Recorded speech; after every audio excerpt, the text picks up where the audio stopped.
Chapter 1324. MMH, it's a trap. Coco added. Captain, you might not know, but she was still typing on the internet. After flirting with us, she invited us to meet up. She knew exactly what you were thinking.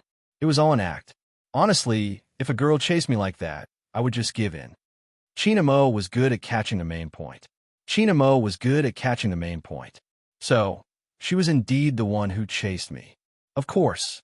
How could someone like their captain chase someone? Even if he was interested in Little Spade, he would lure her to chase him. But, Captain, Flower Lynn said that you really like Little Spade. No, you like her very much. You might not know, but when we saw you interacting with someone on your official Weibo, we were all stunned. We tagged you so many times, but you never replied. At this point, Coco's eyes turned bitter again. But at this moment, Chin Mo wasn't concerned about it anymore. Instead, he was concerned about what Lin Feng had said. Lin Feng noticed that his captain was looking at him again, so he immediately asked, Captain, can we continue playing now? Wait. Chin Mo tilted his head, reaching out to grab a certain someone who was about to sit down. He didn't look at her. Instead, he said to everyone present, we need some private time. After saying that, he took the man away. In the computer room, the Supreme Alliance members looked at each other, then their gazes landed on Lin Feng again. Lin Feng had received too much attention that day. The naive and innocent him didn't understand, so he scratched the back of his head. Why are you all looking at me like that? Nothing. He looked up at the sky. In the future, when they got a girlfriend, they had to control Flower Lynn's mouth. She was such a troublemaker. Grandfather Butler watched from the side, his fingers supporting his forehead, shaking his head helplessly. His movements were elegant. As a qualified butler, how could he not entertain the guests when the owner wasn't around? Hence, just when everyone wanted to sneak a peek at what their captain wanted to discuss with Little Spade, Grandfather Butler brought a tray full of desserts to the computer room. Grandfather Butler dutifully brought the tray full of tea and desserts to the computer room. He smiled and blocked everyone's way. I think you need some dessert now. In Wu Yao really wasn't interested in tea and desserts. Coco's eyes lit up when he saw the snacks. He stuffed a handful into his mouth and held In Wu Yao's hand. Uncle, you have to try this. It's really good. Before In Wu Yao could speak, Lin Feng, who was standing at the side, leaned over. Damn, this is too delicious. Uzi, come and eat. Yun Hu and In Wu Yao. After a few refreshments, the two of them forgot that there was a better show to watch. Sure enough, the characteristics of pig-headed teammates were the same. After being bribed, they would still help the person pay. Grandpa Butler smiled like a gentleman. Sometimes, protecting the young master's face was what a qualified butler had to do. However, this matter was a little strange to Grandpa Butler. After all, he never had to worry about the young master. Now it seemed that someone was going to dig up old scores. Grandpa Butler raised his hand and glanced at the silver pocket watch. It's time to prepare dinner again. I wonder what young master will say this time. Sigh, I've chased after many people. Chapter 1325. Bo Jio, who was brought to the room by the Almighty, knew it clearly. The Almighty was going to settle the score with her. Lin Huahua's stupid teammate had caused her so much trouble. Instead of being passive, she decided to strike first. That had always been Bo Jio's style. Hence, the moment she reached the room, she spoke with a sincere expression. I can explain. Oh, Chin Mo glanced at her, his fingers twirling the poker cards. When he heard her words, he tossed the poker cards onto the coffee table and leaned back unhurriedly. Bo Jio smiled. Look, I'm a girl, right? MMH. Chin Mo arched a brow, his entire attitude telling her to start her performance. Bo Jio felt that his attitude wasn't respectful. She reached out and cupped his face before continuing. Ever since I was young, Grandfather Butler taught me that as a lady, I have to be reserved. Chin Mo laughed when he heard that. What are you laughing at? Bo Jio arched a brow. Chin Mo moved her hand away, his voice slow. You really are a failed example of education. Bo Jio smiled nonchalantly. As a lady, I have to keep up appearances, right? It wasn't easy for you to forget my dark history. I'll definitely say that you chased me. There's nothing wrong with that, Brother Mo. You seem rather happy that I lost my memory. Chin Mo flicked her hand away. Go over. Bojio. Seriously, he wasn't even allowing her to take advantage of him? It seems like my sugar daddy doesn't know how to grasp the main point. Chin Mo chuckled, the corners of his lips lifting. Let me rephrase my question. Is it your hobby to confess whenever you see a good-looking person? Bojio immediately denied. Of course not. It's a misunderstanding. Is that so? Why don't we have a chat? How many times have you confessed to me? Chin Mo's chuckle was especially dangerous. Bojio glanced up. The first and the only one. Chin Mo watched her bright black and white eyes. They were so clear that only his face could be seen. He hadn't expected such an answer. After all, those words of ridicule just now didn't seem to be made up. Bojio pursed her lips. Honestly, Brother Mo, you're so good-looking. Other than you, who else do I need to confess to? This sentence was meant to coax him again. But at this moment, Chin Mo tilted his head, the smile at the corner of his mouth clearly visible. It could be seen that he really fell for it. Bojio didn't notice his smile and continued. Have you forgotten how hard it was to woo you? When I first met you, you were like a doll. Because you were so beautiful, I couldn't bear to raise my voice at you. You don't know how fierce I was when I was young, but I was gentle to you. It's a pity that you didn't appreciate it and always complained that I was dirty. You would wash my hands for me before meals, after meals, and even before bed, as though I was a troublesome person. But as the saying goes, beauty is in the eye of the beholder. Even then, I still found you adorable. Otherwise, why would I treat you as a girl? Of course, Bojio would never say that out loud. At the time, I realized my feelings. I shyly hugged my piggy bank and went to you to confess to you. Bojio pursed her lips, but it didn't end up as I wished. Chin Mo swept her a glance. Shyness? Are you sure that's an appropriate adjective for you to use? He couldn't imagine that such a tender scene could have been done by this person. At that time, I was still very innocent. I really wanted to buy you, but unfortunately, you were too expensive. Chin Mo arched a brow. Is that so? My innocent sugar daddy fell in love with me at first sight when I was young? Emrich, I was 3.5 then. Bojio took the chance to hold his hand. Do you understand the feeling of being electrocuted? Chin Mo allowed her to hold his hand without a change in expression. He lifted his lips in amusement. I don't understand how a 3.5-year-old could experience the feeling of being electrocuted. She was really good at bullshitting, talking about being electrocuted. Bojio's face sank. That's right, I didn't understand it back then, but now that I think about it, I like you too much. With that, Chin Mo couldn't take it anymore. He pressed her onto the sofa, looking down at her from above. His handsome face tilted over, his breath landing on her ears. Let's end the nonsense here. As for Sugar Daddy's private life, I only have one request. Since you chose me, you must always choose me, understand? If Sugar Daddy is too fickle, I'm not sure what I'll do. Bojio wanted to speak, but his kiss messed up her breathing. It wasn't just a kiss. His hand had already reached over. He had already lifted her shirt and was moving in from top to bottom. Bojio's entire body was burning. She couldn't shake off the numbness from his kiss. Her clothes and hair were messy and filled with an ambiguous sense of beauty. Her face was flushed red. The kiss by her ear gradually heated up, and even her legs felt a little weak. Because of his hands, her voice became a little choppy. We still have to play games outside. I know how to play. He leaned forward and planted a kiss on the side of her neck. But my sugar daddy, shouldn't you be more focused when I'm pleasing you, MH? This wasn't pleasing her. It was obviously a sweet and scratching punishment. He almost rubbed her entire body, but he refused to let her. He was like a seductive demon as he whispered in her ear with a hoarse voice.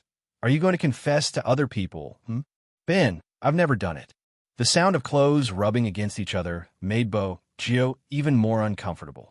She decided to take the initiative, wrapping her long legs around his waist. Then she smiled and kissed his Adam's apple. She was like a mermaid at the bottom of the sea, full of charm. Speaking of which, Brother Mo, you're really good at enduring. Chin Mo's gaze deepened because of her actions. The person in his arms knew all too well how to crush his rationality. It wasn't wrong to say that a beauty could see through one's bones. The smooth, jade-like skin in his hands. Moreover, when she spoke, the corners of her lips lifted and the bewitching dot at the end of her eyes seemed to have been purposely placed there to seduce Scholar. She seemed to be ready, waiting for someone to pluck her. Her clothes were messy, her collarbones exquisite, the curves of her breasts round and round. Her top was lifted, revealing a smooth, white skin. It was enough to ignite anyone's impulses. Moreover, such a scene was created by him, including her emotions. Chinamo pulled his hand back, breaking into a slow smile. Do you want to stay in bed the entire day? Don't you want the game anymore? If that's the case, you can continue seducing me. Bo Gio changed her position, becoming a little gangster. What a pity, the time and place aren't suitable. You don't have to feel pity, you can continue if you want. With that, Chinamo leaned forward, the smile on his thin lips obvious. Bo Gio finally managed to get him to stop. She wasn't stupid enough to continue being punished. It's okay. We have important matters to attend to. You have to know that I'm a considerate girlfriend. Chinamo arched a brow, releasing her. Bo Gio reached out to straighten her top, pulling the Almighty to leave. The man didn't move. He tilted his head and glanced at her again, letting her drag him. He casually supported his chin with one hand and said in a hoarse voice, "Are you going to let me go like this?" What was wrong with that? At the start, Bo Gio didn't understand what he meant. But when she lowered her lids, her long legs touched the part that had obviously changed, her face heating up. But he was still the same, noble and abstinent, making her want to touch him. The Almighty was probably the only one who could be so seductive when he was aroused. After half a minute, that place didn't seem to be cooling down at all. Bo Gio maintained her previous position. Do you need my help? Ow! Chin-Mo glanced over. Bo Gio said something in a low voice. Chin-Mo laughed. With my hands? MH, Bo Gio replied, her eyes beautiful. Why? You don't like it? She was really daring. She was always so direct that people couldn't handle her. Chin-Mo watched as she was about to move, her disguise about to be removed. He pressed her hand down. You're just adding fuel to the fire. You're going crazy. This was the first time the Almighty said such words. She stilled and was pulled into the bathroom. He turned on the cold water. He made her stand outside the frosted glass. Even so, Bo Gio could feel his aura fluctuating. 5 minutes. Indeed, it was faster than her helping him. When he came out, he had already changed his clothes, one hand pressed against his head, his black hair still dripping with water. He was fresh from a shower. Just like that, they left the room and walked towards the computer room. Lin Feng was still eating. When he saw the two of them, he immediately asked, Little Spade, what are you guys talking about? What took you so long? Why did Captain take a shower? We're almost done with the dessert grandfather Butler prepared. Bo Gio picked up the remaining blueberry dessert gracefully and stuffed it into his mouth. She smiled. Senior Lin, you shouldn't speak today. Lin Feng widened his eyes, confused. Why didn't she allow him to speak? Bo Gio tilted her head and asked the Almighty, Brother Mo, why did you ask him when there were so many others? If she had asked someone else, her dark history wouldn't have been dug up. Of course, it's because Captain trusts me. Lin Feng was about to puff up his chest when his captain interrupted him leisurely. However, his actions were interrupted by his captain's unhurried words, because the characteristics of a pig-like teammate are more obvious. In an instant, Lin Feng froze. Had Captain really lost his memory? Why hadn't his venomous tongue gotten better? How scary. Even after losing his memory, Captain was still so cunning.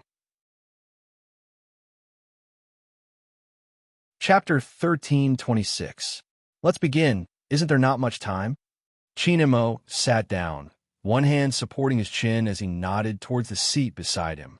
Then he swept Bo Gio a glance, his intentions clear. He wanted her to sit beside him. Bo Gio knew, but she arched a brow. You want me to sit? Why? Do you really want to sit on my lap? Chinamo asked as he switched on the computer, tilting his head in amusement. She wasn't as good as the Almighty in terms of language. Hence, she opened a room and chose the 1v1 mode. It was a 1v1 against the Almighty. Every time they started, she would switch to another character to fight against the Almighty. As they fought, she would introduce the moves of the character. Lin Feng was in a daze. Rao Rome watched as well, flicking the cigarette ash in his hand. No one had expected Little Spade to use such a method to get their captain to memorize the character's attributes. But it had to be said, this was the best method. It didn't just deepen the impression. More importantly, Little Spade's hand speed and awareness were rare in the esports world.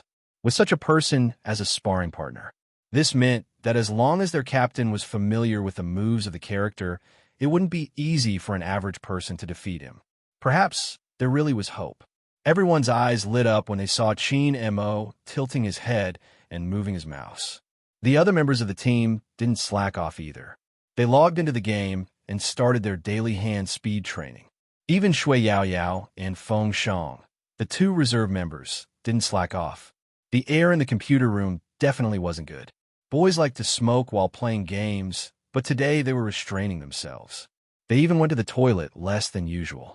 After every round, they would reach out and press the back of their necks, then lean back and wait for the next round with a cigarette in their mouth. It was just a short break, and it was the time to prepare before they entered the game. It was probably because they wanted to win too much. Every esports player had a dream in their heart. They wanted to wear the national flag and stand in the center. Hence, even the sacrifice felt sweet, because they were clear. They were never the same person, and there was their teammate beside them. Time passed little by little. The old butler, who had pushed open the door to call the guests down for dinner, paused when he saw this scene. He had never seen a room with such bad air quality in the castle or anywhere else. However, he was surprised that he felt happy. Ever since he was young, although the young master was very likable, he didn't have many friends. Having a group of people visit his home was something that had never happened before. Speaking of which, this was the first time he helped the young master entertain guests. Perhaps there was nothing wrong with a change of environment, if it wasn't a coincidence. Young master would probably never know these people. But now he saw that because of these people, the young master's aura had finally increased. That feeling was hard to describe. When he first came into contact with the young master was still young and had no mother since birth. All her topics revolve around the pet. Later, when the owner passed away, the young master became quiet. He even talked less and less about the pet, to the point that he almost forgot about the existence of such a person. In the Fifth Avenue, the young master was wanton and mysterious. No one could catch her. Her whereabouts were uncertain, and she came and went alone. She could always be seen smiling in a black motorcycle suit in the noisy nightclub. This kind of life was indeed carefree. But no one knew. When he returned to the castle, the young master hugged the small keyboard and sat on the floor of the heater drinking wine. Elegant and lonely. She liked to play an old movie, Interview with the Vampire at night. When she saw him coming, she would smile and say, "That morning before I became a vampire, I saw the sunrise for the last time. I remember all the details, but I have forgotten all the sunrises before that. I enjoyed this spectacular view for the last time, as if it was the first time I saw it. Then I said goodbye to the sunlight and became what I am now." Grandpa Butler, me too. I said goodbye to the sunlight and became what I am now. At that time, the old butler swore to stay by this child's side for the rest of his life. It was all right now. Not only him, but more people were by her side. That was the most important thing. The corners of Grandpa Butler's lips curved slightly. He didn't disturb the group of professional gamers. She packed the dishes on the dining table in exquisite boxes and placed them in each person's hand. As a qualified butler, how could he not be able to do such a small thing? However, these children were really putting their lives on the line. When they saw the boxes, they thanked him and started to eat while entering the game. They had to play 2 rounds of games to finish a meal. It was really tough. The clock on the wall turned another 3 squares. When Yunhu stood up and wanted to raise his hand to smoke a cigarette, the person sitting beside him tilted his body and rested his head on his left arm. It was Lin Feng. He was probably too tired from the 2 days of training and fell asleep while sitting. Yunhu paused, holding the cigarette in his hand. He didn't light it up, using only one hand to familiarize himself with the sensitivity of the mouse. The night outside was getting darker and darker, but in this small computer room, gentleness could be seen everywhere. Shui Yao Yao fell asleep on the keyboard, Coco's down jacket draped over her body. He had intentionally lowered the brightness of the screen. Bo Jio was still explaining the skills of the character, but her voice was clearly much softer. In such a dark night, it was like flowing sand, making one feel extra warm. But even so, Qin Mo could hear the tiredness in her voice. He tilted his head and said, "All right, you don't have to say any more. Remember to speak quickly." Bo Jiu took a sip of water to moisten her throat. Qin Mo freed a hand and lifted her chin. "Open your mouth." MMH. The Almighty wanted to kiss her? No, that wasn't possible. If he wanted to kiss her, she wouldn't have opened her mouth. He should have closed her eyes. However, the last time the Almighty made her close her eyes, he only told her to keep dreaming. He really didn't have a shred of humanity in him. Other people's boyfriends were meant to be sweet, but hers was probably meant to train her ability to withstand blows. What are you thinking about? Sure enough, a smile similar to the one before appeared on that extremely good-looking face, with a hint of playfulness. Bojio was about to say that she hadn't expected him to pinch her chin for a kiss. Just then, something touched her lips. It was soft and slightly cold. It was like the lightest ice cream. Chapter 13:27. Bojio's fingers paused. She tilted her head and saw his face. His lashes were long and narrow. Because of his actions, it hit her face. It was so good-looking that it didn't seem real. The kiss didn't last long. Fortunately, her teammates were focused on the game, and no one saw it. Actually, someone had seen it. Rao Rong had just finished a match. When he glanced up at the time, he saw the scene. But he wasn't Lin Feng. He glanced over and smiled. With a cigarette in his mouth, he continued with the second match. In the past, it was hard to imagine who would fall in love with the aloof and cold Qin Mo fall in love with. After all, when he had known him, he had been a youngster who only acted according to his preferences. He had been so cold that it had been a headache. He definitely didn't have much patience. He hadn't even batted an eyelash at the beautiful female casters, regardless of how seductive they were. Even if they were to stand naked in front of him, he would always have a mocking smile on his face. From the looks of it, when it came to love, he had to be gentle. Rao Rong clicked lightly, entering the next match. Bo Jiu listened to the tapping of the keyboard. She glanced down at the wet lips after he had kissed her. Her heart started a race. But the Almighty was indeed the Almighty. When he didn't speak, he was as beautiful as a fairy. The moment he opened his mouth, he would reveal his true self. Just as you said, the kiss is over. Open your mouth and let me take a look. What am I looking at? Bo Jiu did as she was told. Judging from the Almighty's expression, if she didn't listen, he would throw her out of the window. Qin Mo looked at himself. When he saw the redness in the middle of her throat, his deep eyes narrowed slightly. As expected. Brother Mo? Bo Jiu arched a brow. She didn't understand what he was looking at. He walked out and asked for peppermint candy from someone. He stuffed it in her mouth and said in a lazy tone, "Say one more word and I'll quit the game." That was when Bo Jiu realized that he was feeling heartache for her throat. She couldn't help but smile, but she couldn't make it too obvious. Otherwise, the Almighty would say that he was proud again. She sat there for a while before moving again. She leaned over and kissed his ear. Brother Mo, thank you. The candy is delicious. Qin Mo's hands paused. He forgot to deal damage and was killed by the tyrant.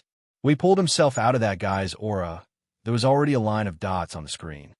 Is my assassin sleepwalking? He was killed by the tyrant? An assassin can't even kill a monster. I feel like I'm going to lose again. All right, my mentality has collapsed. How am I supposed to fight like this? Bo Jiu, who hadn't entered the game, turned to take a look. However, Qin Mo raised his hand, blocking her from reaching over. His tone was casual. Give me a glass of water. Isn't there one here? Bo Jiu pointed to the glass of water beside him. The #1 jungler, who had been killed by the tyrant, replied expressionlessly. It's cold. I want a cup of hot tea to wake me up. All right, I'll go look for Grandfather Butler. After reviving in the spring, Qin Mo darted into the jungle once more. This time, he didn't just kill the tyrant, he had also taken away the ADC. In an instant, the situation in the game changed. His teammates who had won without doing anything were a little confused. Since his jungler was so good, why had he been killed by the tyrant? It wasn't just his teammates. Even the opponents were asking the same question. Chin Mo moved his fingers, replying, "Lagged internet connection." That was why gamers had the same routine. Regardless of the situation, there would always be a perpetual excuse. Lagged internet connection.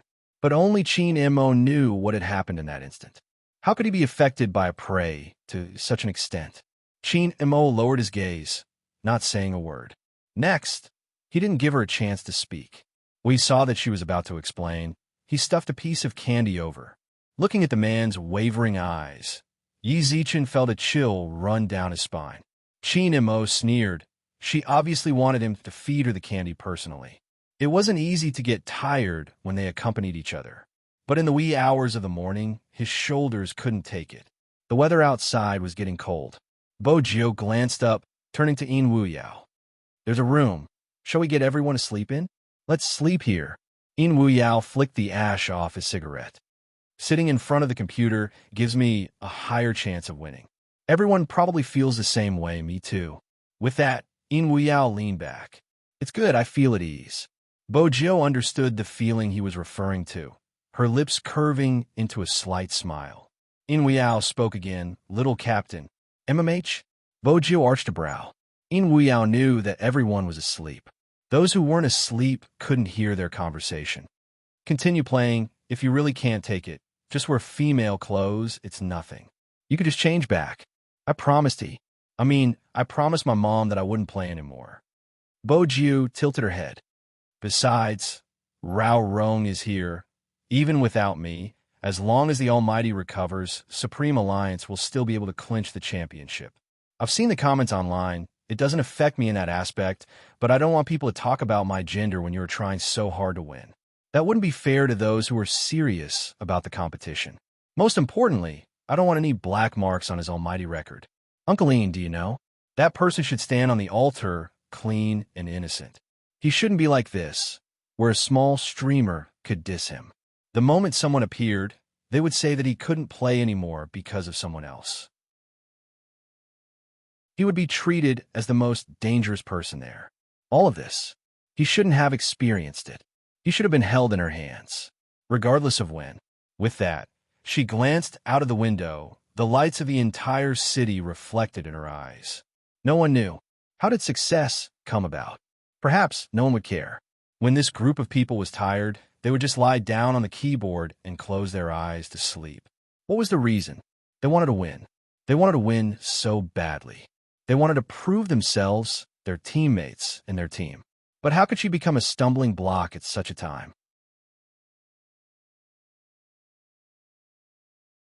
Chapter 1328. Night fell. Some people were working hard. Some people didn't understand.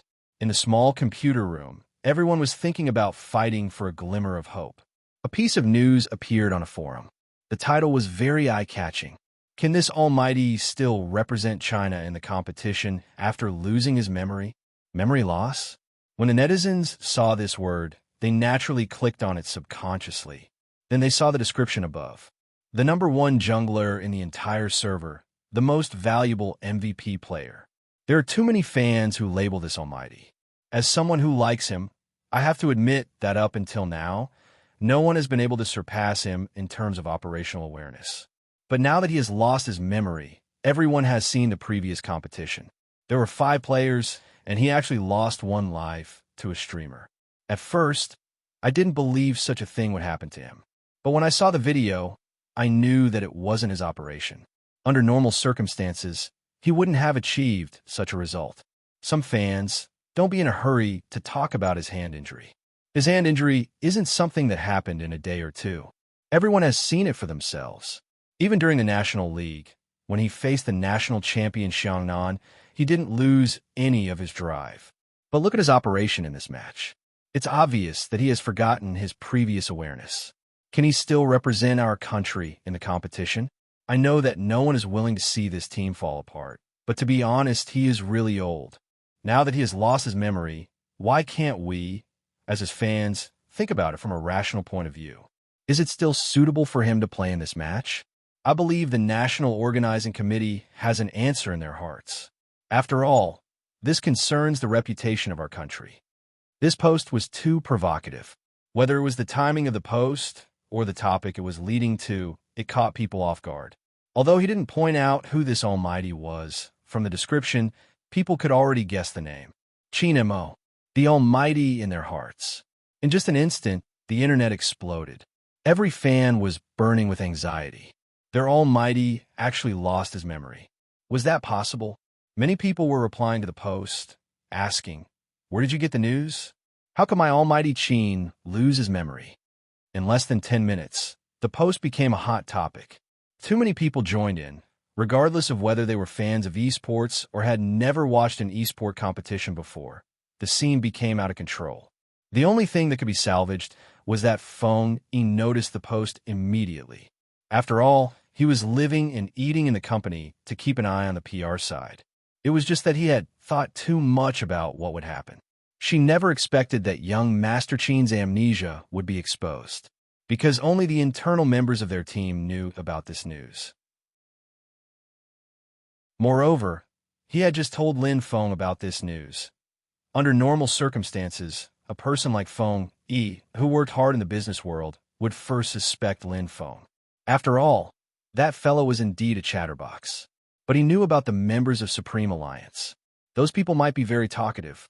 However, he would always think from the other party's point of view.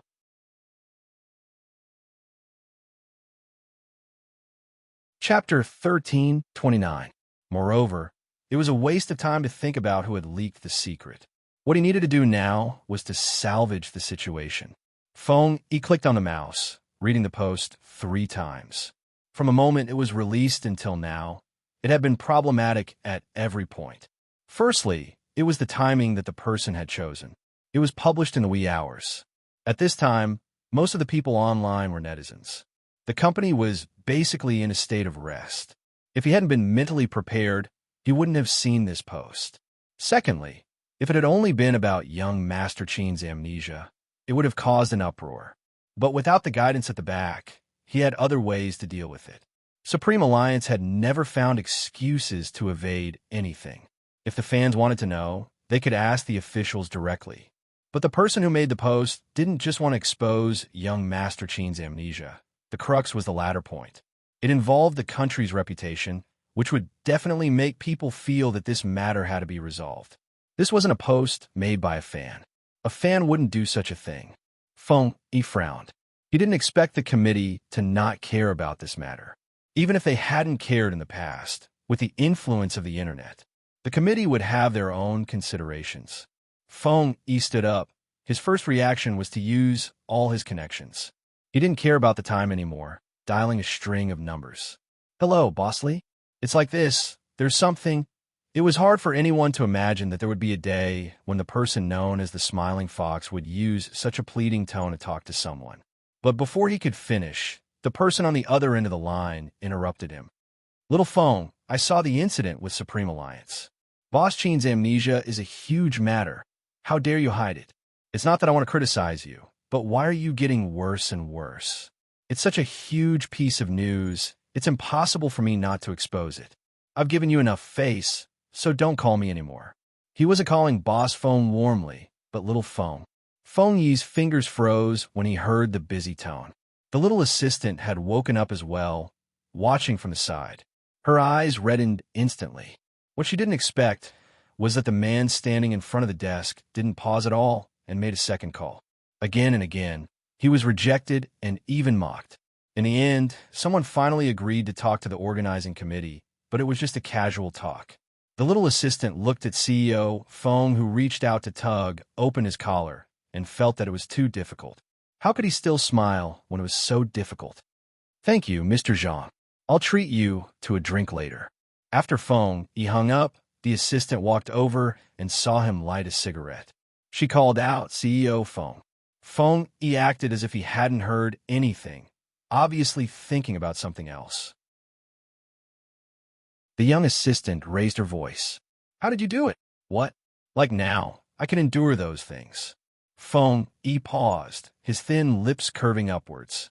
Back when Supreme Alliance was first established, we encountered a lot of such incidents. We are an esports company that deals with the internet. Back then, no one admitted that Supreme Alliance could become popular. We only relied on young Master Chien's face to pull in many resources. Compared to then, things are better now. You call this better? The little assistant didn't understand. Feng, he chuckled. Of course it's better. Now, we are a team that won't embarrass anyone on the battlefield. It's been 3 years, and we still have the fans that have been following Supreme Alliance for 3 years. But those fans, the little assistant was agitated. If it wasn't for them online, before the little assistant could finish, Feng, he interrupted her. Don't you misunderstand the word fans? Of course, those troublemakers aren't fans. The fans I'm talking about are the people who are still waiting for young Master Chien and Little Spade to come back. They have feelings. Feelings are a mysterious thing, but everyone will think about it in the dead of night. There's a group of people who, even if they are scarred, broken, and no longer perfect, they will still be able to see them. But what they want to see the most is this group of people, a team that doesn't have a single member. The little assistant was almost disheartened after reading so many replies. Do such fans exist? Yes. Foamy glanced back, his eyes bright. There's one thing you have to believe. The type of team Supreme Alliance leaves behind depends on the type of people. The little assistant froze. Everyone said he was a cunning businessman. But once a businessman had feelings, he was even more eye-catching than an ordinary person. Feng, he didn't dwell on this question for long. He lifted his wrist. It's 1 a.m. now. Make some preparations. One of the team members will be chosen for an interview tomorrow. It's best for the members of Supreme Alliance to talk about it. I'm heading over to the committee. Boss Feng, aren't you going to delete the post? The little assistant was shocked since it was posted on their official account. Feng, he glanced up. There's no use. The little assistant froze. This was the first time she heard the word no use from a man's mouth. The sky outside was dark. It was so dark that there seemed to be no light. It was 1:30 a.m. Quan sat in front of the computer, typing a string of words. The words you taught me are indeed impressive. The internet isn't a mess. Even if the Almighty has a strong background, he will have to leave this time. Don't be anxious. This is just the first step. The person replied quickly. Quan was shocked. Just the first step? That's right. I'll teach you the second step. Quan's eyes lit up when he saw the message. He glanced at the status displayed on the screen, eager to give it a try. In the computer room of the apartment, Yin Hu saw his phone ringing. After muting the sound, he walked out to take the call. The next moment, his eyes widened and his voice deepened. I understand, I'll tell them. Them? Some fell asleep from exhaustion, while Captain is still familiarizing himself with the controls. They're all doing well. MMH, I won't reply this time. I'm just going to check on the situation. After hanging up, Yinu pushed the door open and walked back. He glanced at Bo Gio before shaking everyone awake. There's news from Old Fox Foam. Captain's amnesia has been exposed, and the internet is in a mess. We need to understand the situation so that we can be mentally prepared when the media asks about it. Lin Feng, who had been yawning, woke up instantly. Almost everyone had the same reaction. Unease, extreme unease. Because everyone knew this wasn't a small matter. Other than the main character, Chien Mo, his expression remained the same. There weren't many fluctuations in his emotions, but he turned to glance at the person beside him. His fingers seemed to have paused. Chien Mo's gaze deepened, but he didn't say a word. Lin Feng was the first to open the page to search for the news. Actually, there wasn't need to search. It had already become a hot topic on the official website. The moment he opened it, he could see it. The number of replies had already exceeded 10,000 and was still rising. The team members crowded over. When they saw the content, they were so angry they wanted to smash the keyboard. Do they understand? They wanted to get together and play another game. Even if it was just one match. They just wanted to do their best in this match. Even their captain, who had amnesia, had sat in front of the computer for 10 hours just to memorize the skills of the characters. What was the point? Did they understand? But it wasn't just one post. Other than this post, there was another one that was slowly becoming popular, and it seemed like it couldn't be stopped. It was in the tone of a fan. Such a big thing happened. As an old fan of Supreme Alliance, I want to know who the person who leaked the news is. This kind of thing should only be known within the team. They even said that they are as close as a family. Ever since Spade Z joined, there hasn't been any peace. Who was the first to know about this and say it out loud? I think we should look for it. This type of post was obviously to stir up momentum, but there were fans who couldn't understand and really reply below. Other than Spade Z, the one who replied the most was Lin Feng. The reason they gave was simple. After all, he was a chatterbox and definitely didn't tell anyone easily. In the end, it was exposed by his fans. After Lin Feng saw the replies, his first reaction was to look at the expressions of his team members. No matter how fast my mouth is, I wouldn't say such things so casually before he could finish. Suddenly, there was a loud bang. Coco, who hadn't said a word, lifted the keyboard. I've had enough. The more good-tempered and cute a person was, the more heart-wrenching it was when he was angry. Coco stood up, as though he was going to use all his strength to smash everything in the computer room. Gaming? Why do we have to play games? What kind of lousy profession is this? How many people do we have to interact with? These likes, are these F***king likes? Anyone who knows what it means to like someone wouldn't be like this. I've had enough of such likes. I'm almost out of breath. Quit the industry, F***king Asian Cup. Whoever wants to play can play. I'll touch this thing again.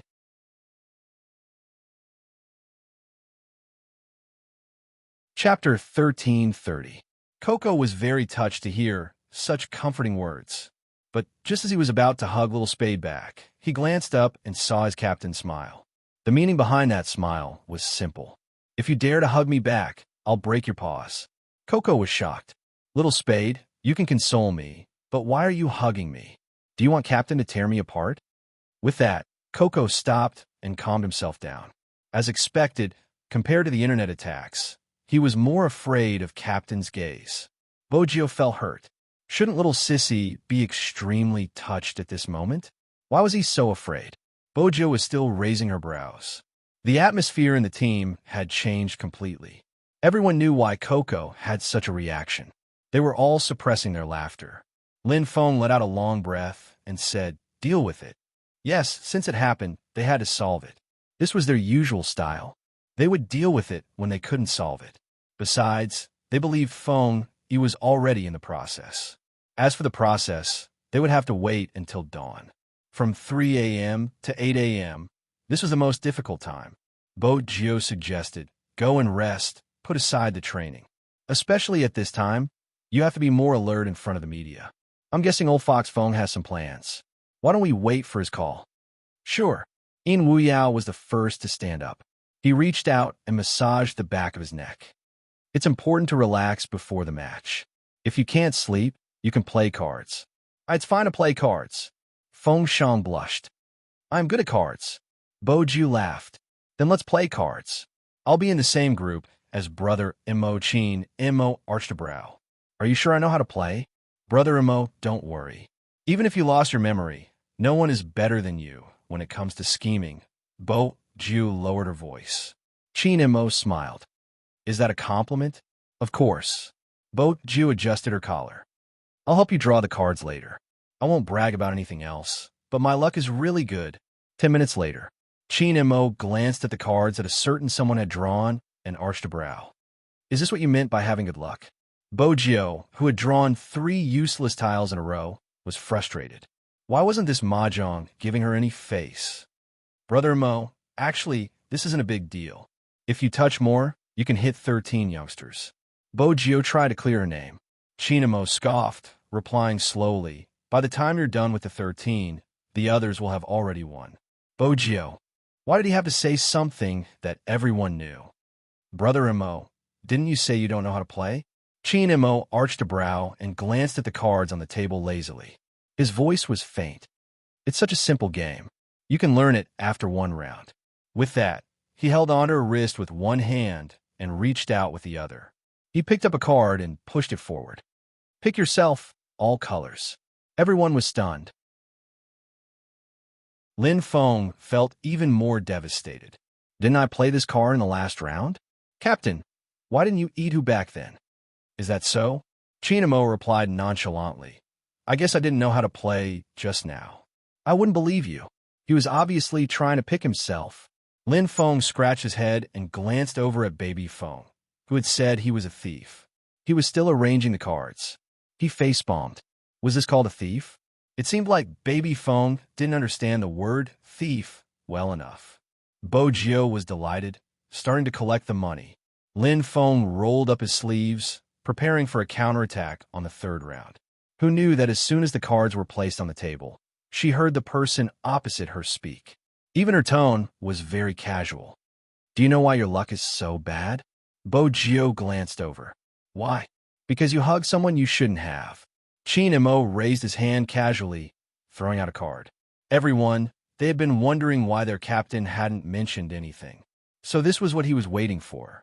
The person who shouldn't have been hugged shrunk his shoulders, biting the bunny's ear. He had a feeling that their captain would remember this for a long time. As expected, this was the third time Coco had been intercepted by his previous boss, Qin Mo. He started to realize that his captain wasn't trying to win money. He was trying to attack him. Anyone who played mahjong would understand. That kind of joy when you were about to push your cards and announce your victory. But suddenly, someone was in front of you. You would feel like your entire life was gloomy. And it wasn't just the first time, it was the third time. 3 times. Coco was starting to miss the good things about his fans.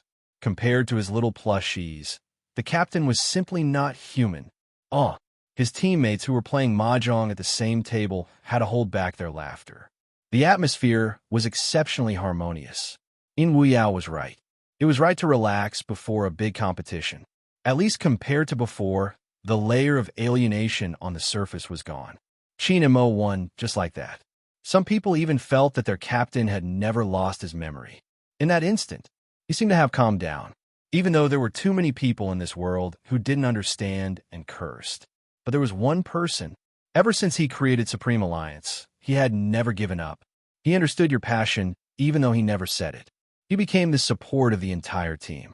Even now, those people were shouting for him to leave. We all said that you would get what you give.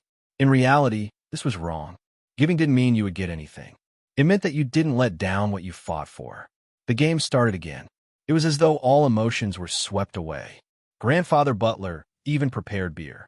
Everyone took a sip, flipped a peanut in their mouth, and continued to play mahjong, enjoying themselves. Bojo looked at this scene and found an excuse to go to the washroom. Grandfather Butler didn't say anything. After he followed her out, he said, "The laptop is ready. It's in your bedroom." Since she planned to hack into the network, she wouldn't let anyone see. Bojo turned her body, moving the USB flash drive and pressing both hands on the pure black keyboard. The crackling sound was so fast that no one could tell what she was doing. The only thing that could be seen was a letter flashing on the screen. Z. Then came the code. 2 posts. As expected, it was the same IP. Bojo looked at the results and was even more certain of her guess. She continued to search for the IP address. Final destination, Jiang City, Xinghong Apartment, Unit 8, Building 6, 603. Bojo followed the IP address and found the location, directly hacking into the opponent's computer. At this moment, Quan didn't know. He had just ordered takeout and was planning to eat while watching the show. Now, the internet was fighting. No matter how united a team was, the fans might not necessarily like everyone in the team, so they could only fight. Who cares about the overall situation? Quan laughed and planned to post another post. But for some reason, he couldn't operate it. It wasn't a problem with the account. Maybe the account could be banned. But he had many other accounts. Why couldn't he operate the others? Not only couldn't he operate it, but he couldn't even log in. It kept showing that it was a page error. What the hell is going on? Quan only noticed the obvious abnormality, but didn't know when the camera function of the computer was turned on. It automatically entered his live broadcast room. And in that room, there was only one message. It was the chat record between him and a stranger. This chat record appeared on the internet in the form of a screenshot. Everyone was stunned. They were obviously looking for trouble with the Supreme Alliance. And it was premeditated. They even dared to sow discord. Some of the fans finally calmed down. They thought about it. At such a time, they still came to the official site to cause trouble. This was obviously helping the black belt. After some people realized this, they froze and broke out in cold sweat. Some people still couldn't figure it out, but fortunately, the truth was out. Gradually, some attentive fans started to notice something. I was wondering why this netizen wouldn't let go of Almighty Qin. So it's because he has a grudge. Grudge? Why do you say that? Everyone's first reaction to that picture will be to find out what the two of them are talking about. But one of them should be recognized by the netizens. Isn't that the live streamer Quan who played games with Almighty Qin and won by luck? Later, after he died in the room, he was tortured by Almighty Qin and was killed as soon as he came out of the spring. His gaming experience was terrible to a certain extent. No wonder he tried so hard to influence. Everything else aside, I just hope that the fans of the Supreme Alliance will think about this matter and what we should do.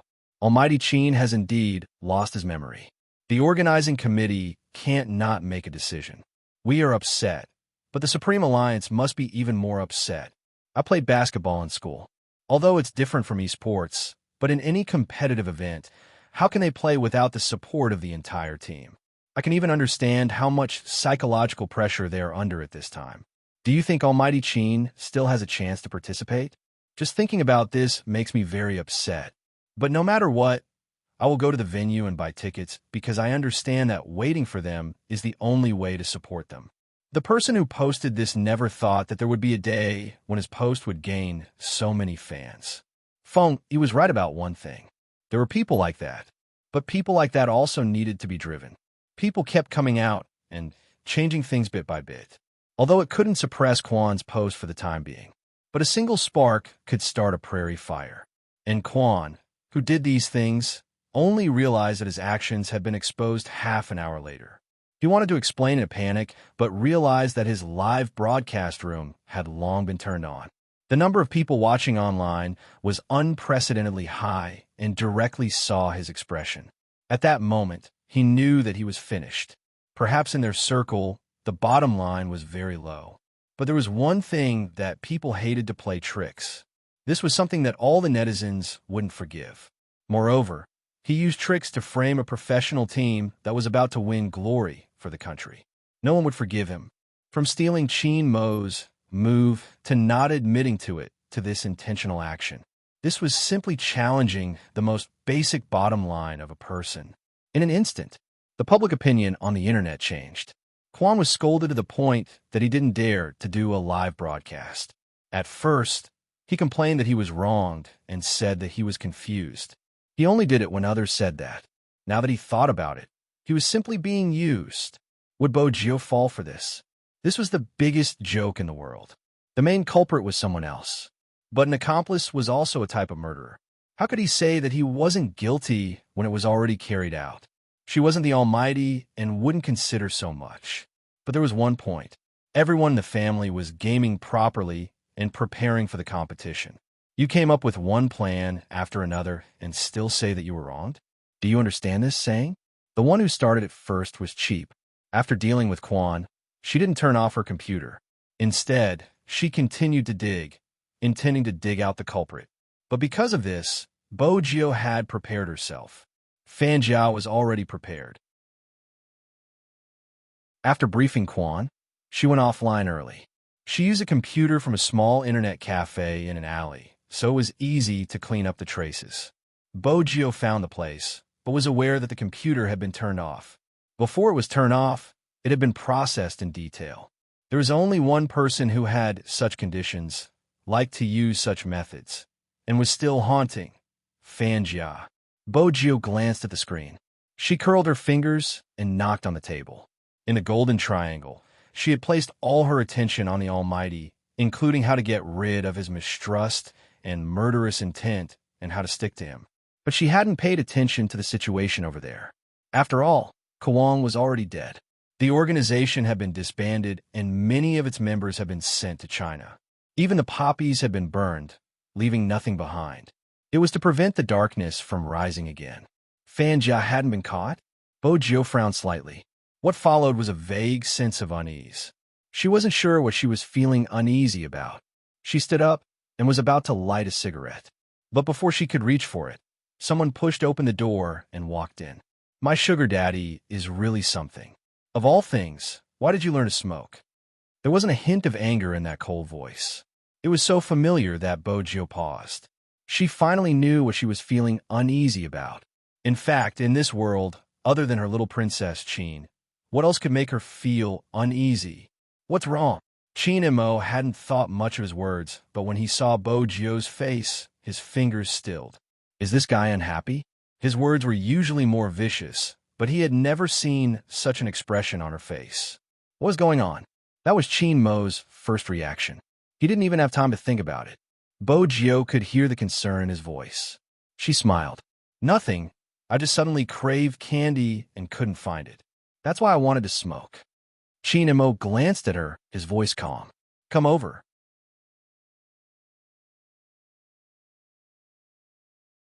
Chapter 1331. Bojo walked over. The moment she walked over, she was pulled into his embrace. She could smell the faint scent of mint and tobacco. It seemed as though even after an entire night, he would still feel refreshed. He didn't seem like someone who had just left the poker table. There's no sugar this time. There's artificial warmth. Do you want it? Chin Mo's voice was faint. Bojo chuckled. Can I give you another kiss? Dream on. Chin Mo hugged her in his arms. After rejecting her, he lowered his lids and planted a light kiss on the top of her head. Bojo stilled, hugging him with a slight smile. Even the air she breathed in was sweet. The people around the table were smart enough not to ask where their captain had gone. At the start, they were still in a heated discussion. Everyone's mind was preoccupied with this matter, so it was impossible for them to fall asleep. At around 4 p.m., Feng Yi called to inform them that there was a change in the public opinion and for them to rest. Lin Feng couldn't believe his ears. After all, under normal circumstances after such an incident, it would take 2 days for the heat to subside. He hadn't expected the change to happen so quickly. Feng Yi didn't hide it from him. Someone helped us and found the person who posted it. The 2 posts came from the same IP, and the person who posted it was the streamer who provoked you guys. Lin Feng's eyes widened. Should I say the netizens are too capable? They aren't netizens. Rao Rong, who was standing at the side, suddenly spoke up, glancing upstairs with an enigmatic smile. It might be a hacker who fought for justice. Feng Yi chuckled. Probably. With the change of the public opinion, everyone felt relieved. Feng Shang stuttered as he asked his brother, Tin, will Captain be able to participate in the competition? I don't know yet. It depends on the committee's decision. Feng Yi was logical. This was related to his identity as a businessman. Some of the influence could be eliminated, but he wasn't sure what the committee would decide. The only thing he was sure of was that no news was the best news. The committee was also considering. The meeting was scheduled for the next day. Supreme Alliance still had a chance. Feng Yi rubbed his temples, continuing, Oh right, is Yao Yao still there? Yes. Give her the phone. All right. Shui Yao Yao took the phone in confusion. Feng Yi chuckled and said, The competition is coming up soon. This is the last interview for the team. It's a solo interview, and they will definitely ask about what happened during this period of time. Get ready tomorrow. The interview will be at 9 in the morning. I'll pick you up then. Shui Yao Yao was confused. Me? Captain, Uncle Ian, and God Rao are all here. Me? Was she suitable? She had no experience, and her mechanics were not the best in the team. You're the only girl other than Little Spade. It's not convenient for her to come out, and young Master Chin can't do the interview. Don't worry, I'll be by your side during the interview, Feng Yi said in a well-ironed suit. Shui Yao Yao nodded after a moment. I understand, CEO Feng. Don't worry, I'll prepare well. For the last time, she wanted to speak up for Highness Gio, for the captain, and for the team. Everyone sitting in front of the card table seemed to know this. The captain might not be able to play, because his amnesia was a fact. It was destined to be a sleepless night. Even Gio couldn't sleep well, even though Chinamo was within her reach. She furrowed her brows. She didn't know why, but she dreamed of the time when she had left when they were young. She had leaned against the car window, wanting to take one last look at him, but she had forgotten that the night before, They had gotten into an argument. In 2 days, it would be the Chinese New Year. He must be preparing to return to China for Chinese New Year.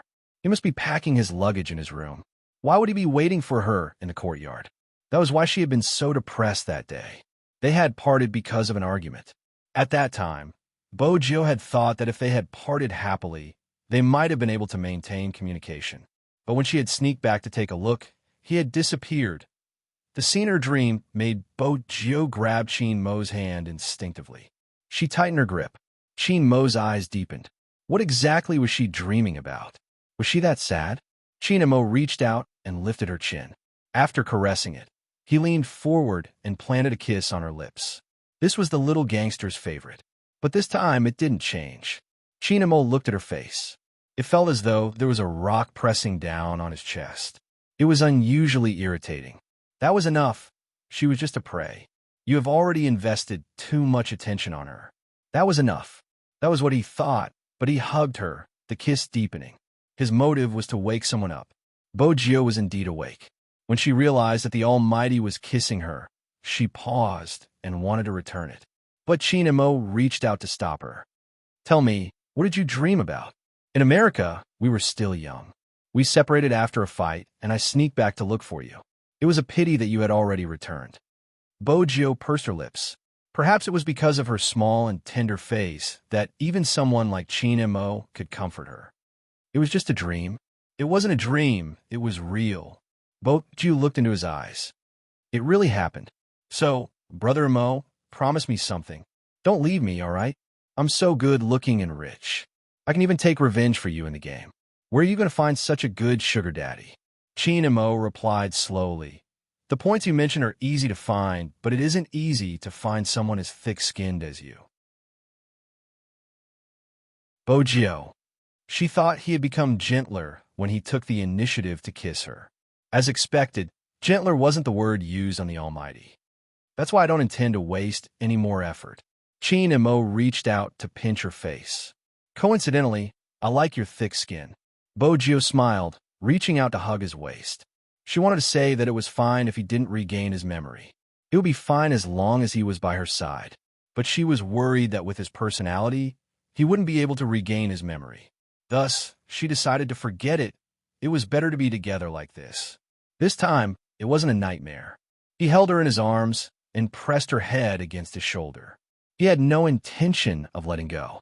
The two of them were good-looking to begin with. Their posture, coupled with the faint rays of the morning sun, made them look even more beautiful. He was wearing a white sweater while she was leaning against him. Both of their sides were enough to cause a scream, but it seemed as though they belonged only to each other. The next day, the sun was just right. Chin Mo's participation was still up in the air. The outcome wasn't something anyone could control, but Feng, he still wanted to give it a try. No one knew he hadn't slept the entire night, except for the shadow following behind him. If it had been any other time, Feng, he might have noticed a shadow. But right now, all he could think of was how to tell the truth about Chin Mo to the committee and the fans who no longer believed in him. He wanted to tell them that even if he had lost his memory, his instincts were still there. He was an important pillar of support for the team. Hence, Feng, he spent 3 hours to compile a detailed introduction. There wasn't any sensational content, just Chin Mo's statistics for the day. After he was done, he started contacting the media. There wasn't any time to rest, until he drove to Little Spade's apartment to fetch Shui Yao Yao. That was when Fan Jia knew her chance had come. That's right. She had been keeping an eye on Feng Yi's movements since yesterday. She wanted to find out where he was. She had already analyzed it. The afternoon she had alighted, all the members of Supreme Alliance had left the club, but she didn't know where they had gone. The Asian Cup was around the corner. It wasn't possible for them to have fun at this time, or to move out as a group, unless they were meeting someone important. That could only be Chin Mo. It was a pity she had missed the first chance to follow him. Ever since she had missed the previous chance, she had been keeping an eye on Feng Yi. But this person was really too smart. He was so smart that she had almost been discovered twice. Fortunately, he had been extremely busy recently. Coupled with the things she had created, he wasn't as indestructible as before. She had followed him for so long, and today, she had finally found a small loophole. She stood at the foot of the building, her lips curling upwards. She glanced at the rising elevator and memorized the number. Her eyes dimmed, and she hit again. Regardless of what she wanted to do, she couldn't let anyone see her. At least, it wasn't suitable now. Fan Jia pressed down on the brim of her cap and smiled. She had finally found him and was about to snatch him back to her. She couldn't be like this. IG and she should change out of her smelly clothes and put on some makeup since it was still early before nightfall. She had plenty of time. Deep down, Fan Jia didn't feel that there was anything wrong with ruining Qinmo's competition. That kind of person should go and do bigger things. Whatever she did, it was because she liked him. He wouldn't blame her. But Fan Jia had never thought about it. How could she talk about liking someone after ruining their most important thing? Upstairs, Feng Yi saw the few people still rubbing their eyes. He smiled. Why are you all up so early? I just slept. With that, Rao Rong added, afraid that he would be burdened.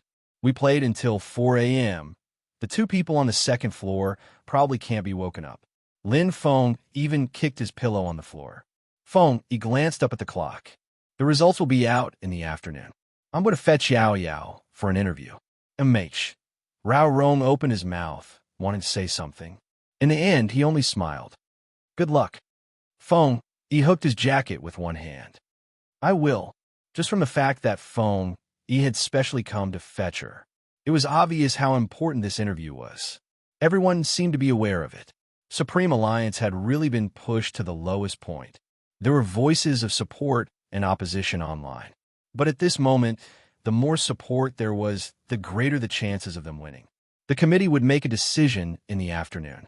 Feng Yi used his many years of connections to exchange for a promise that he wouldn't use them to stir up trouble. He would only let them say what they wanted to say on the last day before the competition. It was too difficult.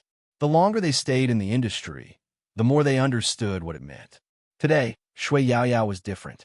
She usually didn't wear makeup, and she even cut her hair, leaving it down to her shoulders. She was wearing the team uniform that Bo Gio had given her the other day. On it, she had written the words, Your Highness Gio, and the bright support symbol. It was as if she wanted to tell everyone about it. Supreme Alliance hadn't fallen. Feng Yi paused slightly when he saw Shui Yaoyao. Then he reached out and caressed her head. Good girl. The clock pointed at 8 a.m. The well-mannered grandfather butler didn't ask them to stay for breakfast because he knew they had more important things to do. 9:30 a.m. The interview room of a certain platform was ready. After Shui Yaoyao sat down, the host said, I saw your solo match. It was amazing. Thank you. Shui Yaoyao knew the host would be polite. The interviewer smiled. Can you tell us how you got to where you are now? Your growth has surprised many people. Firstly, it's because I like it, and secondly, it's because my teammates are here. Shui Yaoyao still couldn't let it go. They helped me a lot.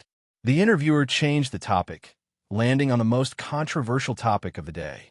Recently, Supreme Alliance has attracted a lot of attention online. But this time, it's different. The previous time, it was about your vice captain, Spade Z.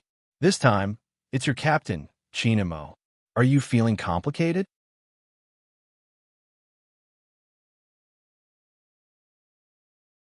Chapter 1332. The interview was broadcasted on the official website. It seemed to be responding, forwarding, commenting, continuing to forward. From the internet to the real world, everyone started to help Supreme Alliance with publicity.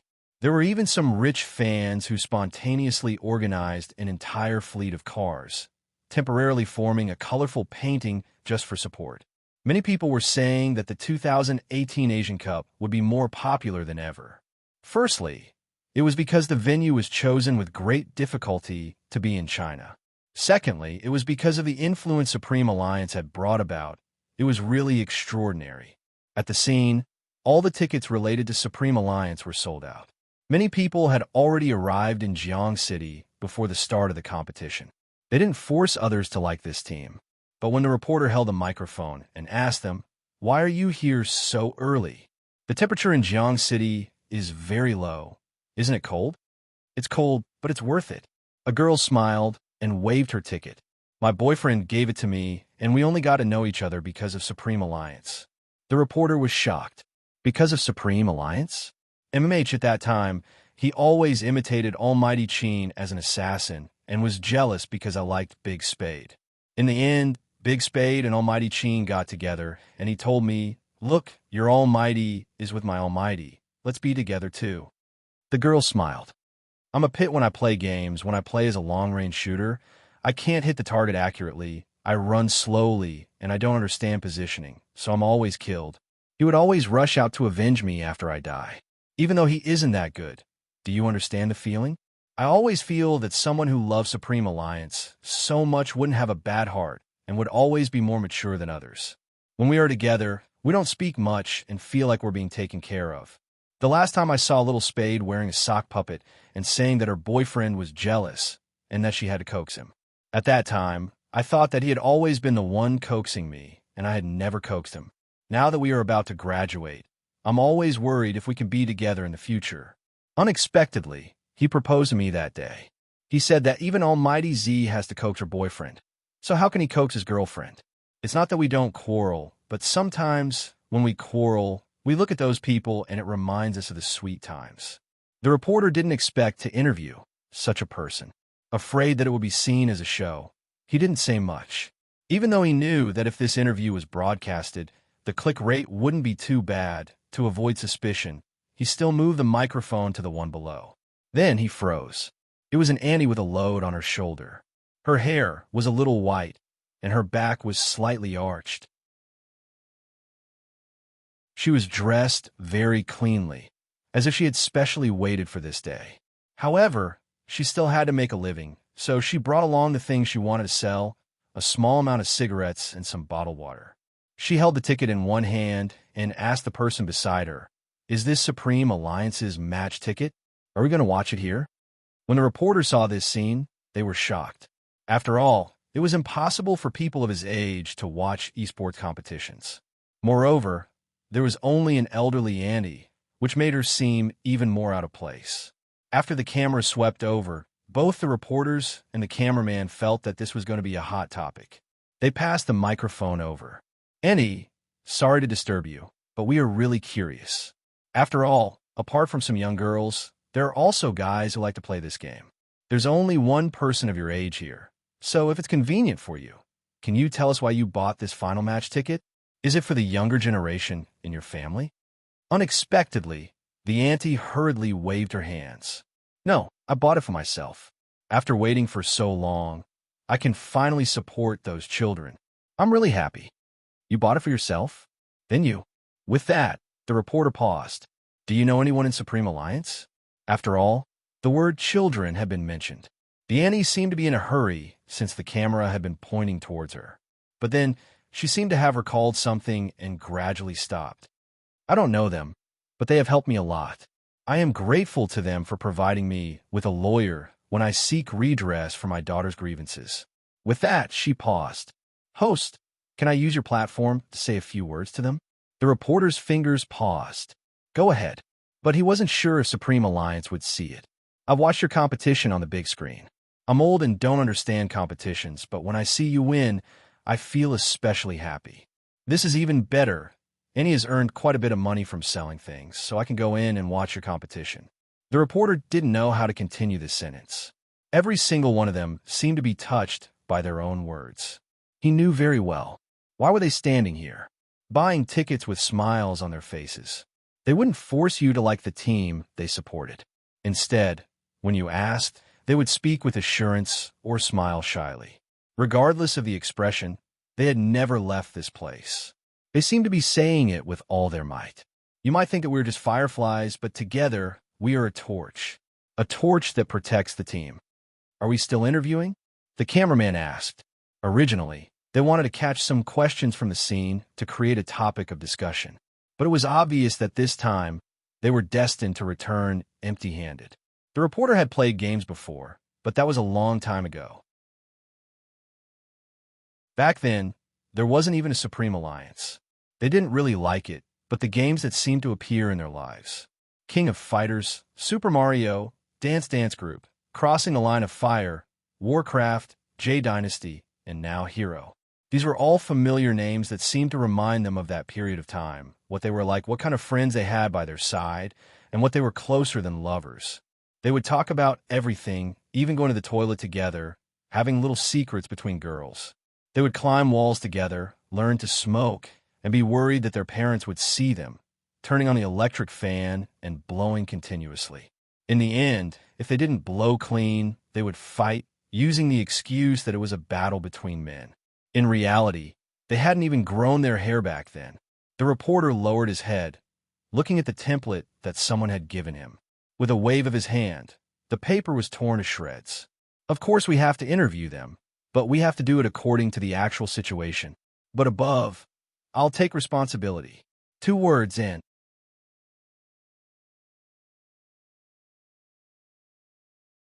Chapter 1333. Fan Jia tightened her grip when she saw the report. This was the first time she felt like she couldn't control the situation. She had assumed that even with Z around, she wouldn't be able to control the hearts of others. After all, she knew better than them how they thought. She hadn't expected someone to step forward. Fan Jia's eyes dimmed, but there was nothing she could do. She had wanted to approach them from the perspective of a fan and then poach them. Who would have thought that in the end, she would only be able to pry away a few scattered people? They weren't going to be of any use. After all, Feng, he wasn't a pushover. He would definitely control the public relations. Fan Jia realized that her plan might fail and started to panic. At this moment, Bo Jiu made her move. When it was time to contact young Master Tang, she wouldn't hold back. Of course, she couldn't make such a call in front of others. She found an excuse to enter the washroom. After closing the door, the call went through. She didn't say anything unnecessary, just one sentence. Fan Jia is in Jiang City. She was last seen in the old alley of the Great Wall Street. There are many inns and internet cafes there, but similarly, there are many surveillance cameras. The person on the other end laughed. Are you only going to tell me Fan Jia's location? Aren't you going to tell me your location? Or rather, where are you hiding Chinamo? It isn't difficult for us to find him since you have to participate in the competition. That's true.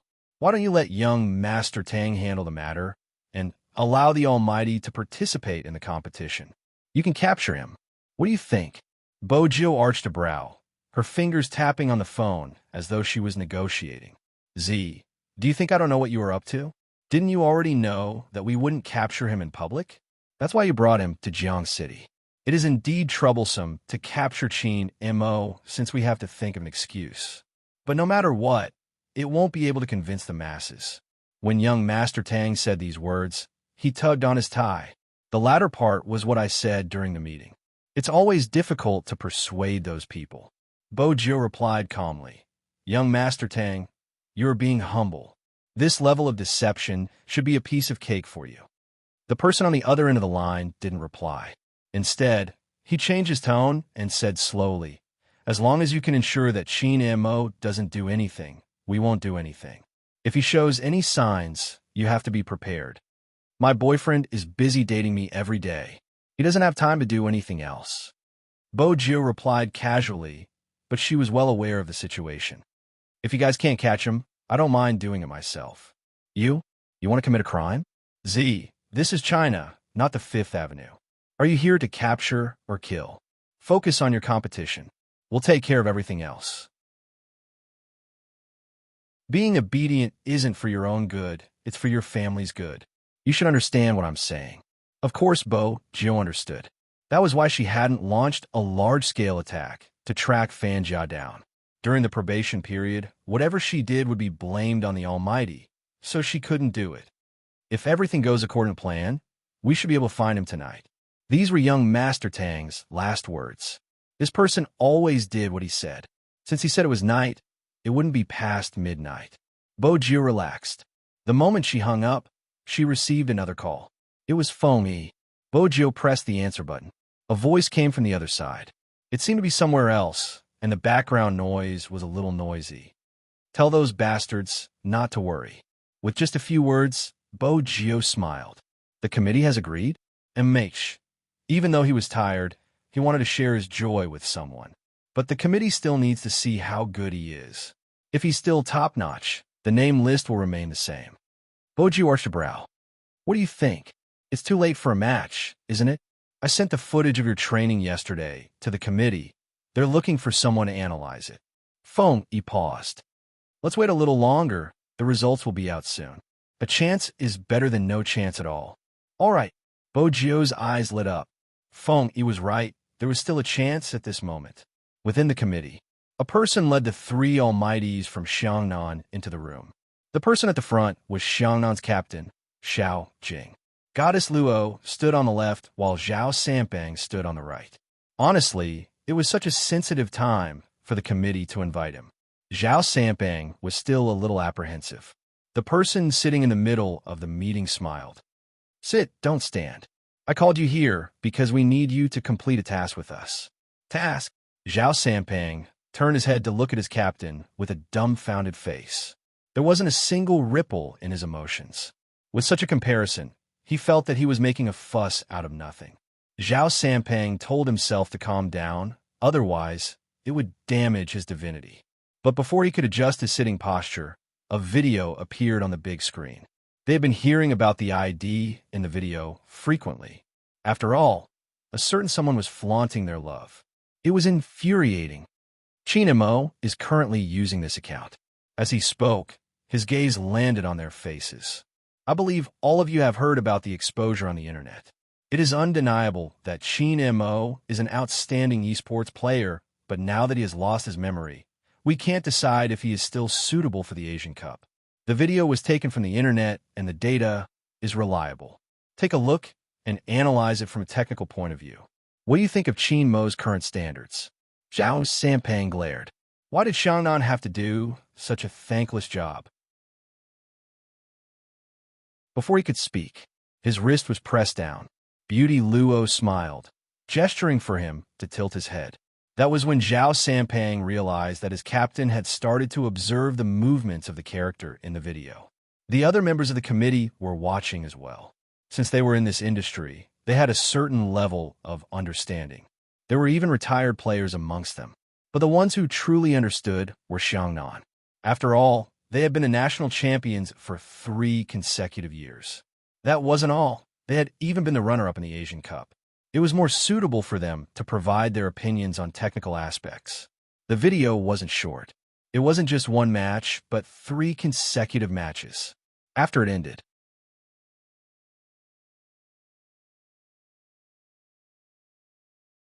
Chapter 1334. I don't think Qin Mo is suitable for the Asian Cup. Forget about his amnesia. Even with the injury on his hand, he is bound to make mistakes in the competition. There are too many unpredictable factors in the competition. With his amnesia, he isn't as good as he used to be. He won't be able to create any miracles. Even though it's a pity, I personally admire Qin Mo. But considering the big picture, I will vote against him, the person said resolutely. The people sitting next to him seemed to be discussing and considering his suggestion. At this moment, Xiao Jing spoke up. Member Li is right. Qin Mo isn't as good as he used to be, but his improvement is far greater than anyone else's. From knowing nothing about the game to a 1v1 duel, he only used 1 round. After that, he didn't lose any of the subsequent rounds. Furthermore, the heroes he controlled were different. At the start of every match, he seemed to be understanding his character's skills. After 3 minutes, he would be able to learn them and even kill with a backhand. In the middle lane, he played as a sorcerer. It seemed casual, but every move he made was predictive. Otherwise, he wouldn't have been caught by the assassin. If anyone were to pay attention to his statistics, they would know that even though his score isn't the highest, his participation rate is 100%. These matches might seem to be controlled by the assassin, but in reality, no matter which character he plays, he is the one leading the rhythm. Furthermore, he wins every match. This game might not be difficult for professional players, but not all professional players are able to win every match. This is because, other than himself, the other 4 teammates aren't controllable. If he wants to win, he has to control these factors and control the rhythm. Not only does he have to understand the strengths and weaknesses of his teammates, he has to be able to guess the positions of his opponents. At the very least, he has to achieve these 2 points. I won't talk about positioning and maneuvering because there are people here who don't play games. I just want to ask, Who can do it? His voice was calm. This caused the resolute man to hesitate. Xiao Jing glanced at him. In the game, no one is more talented than Qin Mo. Even after so many years, I don't want to admit it, but it is a fact. Besides, he might have forgotten some things, but his body still remembers them. There is one thing that I don't agree with committee member Li, because he is my opponent. Objectively speaking, Xiangnan is stronger than Supreme Alliance, but these people will always shatter my understanding. Supreme Alliance is a team that can never be judged from a one-minute perspective because they will grow stronger with their opponents, and that is even more true for their captain. Mr. Li said that he couldn't create any miracles, but I didn't think so. After all, many people thought that he couldn't stop me, Fat Tai, and Luo all by himself. But in the end, he fought 1 against 3, and with a sliver of his health, he broke through the crystal and ignited the whole of China's esports. At that time, no one thought highly of him, just like now. Committee member Li didn't say anything else. He swallowed all the words he wanted to say and rubbed his forehead. He put down his pen and seemed to be thinking. The conference room was silent. Seeing the situation, the person in the middle scanned the room. Now, you should have your own thoughts. Let's vote. Raise your hand if you agree. Xiao Jing was the first to raise his hand. Fatty and the others naturally followed. As for the others, regardless of what Xiao Jing said, they felt that it was safer to be conservative. In their position, they didn't wish to be meritorious. If Qin Mo really participated and anything happened during the competition, they would have to bear the responsibility. On the other hand, if Qin Mo didn't participate, at least there wouldn't be any accidents. For the first time, Fatty found it hard to breathe when he saw this. He didn't understand the meaning of calling them over. Only the 3 of them raised their hands. The others didn't seem to have any intention of agreeing. Just when Xiao Jing was about to put down his raised hand and leave, a voice suddenly rang out. Committee member Li seemed to have made a decision as he raised his hand. The 2 people sitting on his left and right also moved in the next second. Fatty's eyes started to waver in surprise. I was there for the competition, Xiao Jing mentioned. Committee member Li smiled. At that time, everyone stood up and applauded, as though they were using up all their emotions. It would be a pity if a contestant like Qin Mo was stopped. Hearing this, Xiao Jing's eyes lit up, and he only said 2 words, "Thank you." Just like that, the 3 votes became 6. Qin Mo was saved. When it was time to leave, someone called out to Xiao Jing. "Captain Xiao, you are so smart. Why can't you understand today's meeting? Why are you still speaking up for Qin Mo? If you didn't say anything, someone would have suggested for you to join Supreme Alliance temporarily and return to another team after the Asian Cup. It isn't impossible, since it is for the greater good. Committee member Zhang, you seem to have misunderstood." Xiao Jing's voice was emotionless. "I'm just speaking from a technical standpoint. If Qin Mo is too weak, I would vote against him directly. Besides, the good and bad of every team depends on the team members' respect for their captain. For a team like Supreme Alliance, they wouldn't think that I can replace Qin Mo. Similarly, the people from Xiangnan wouldn't let me leave either. Considering the bigger picture, it's better to leave more choices to the participating members. If emotions are present, they might not be able to perform well in the Asian Cup."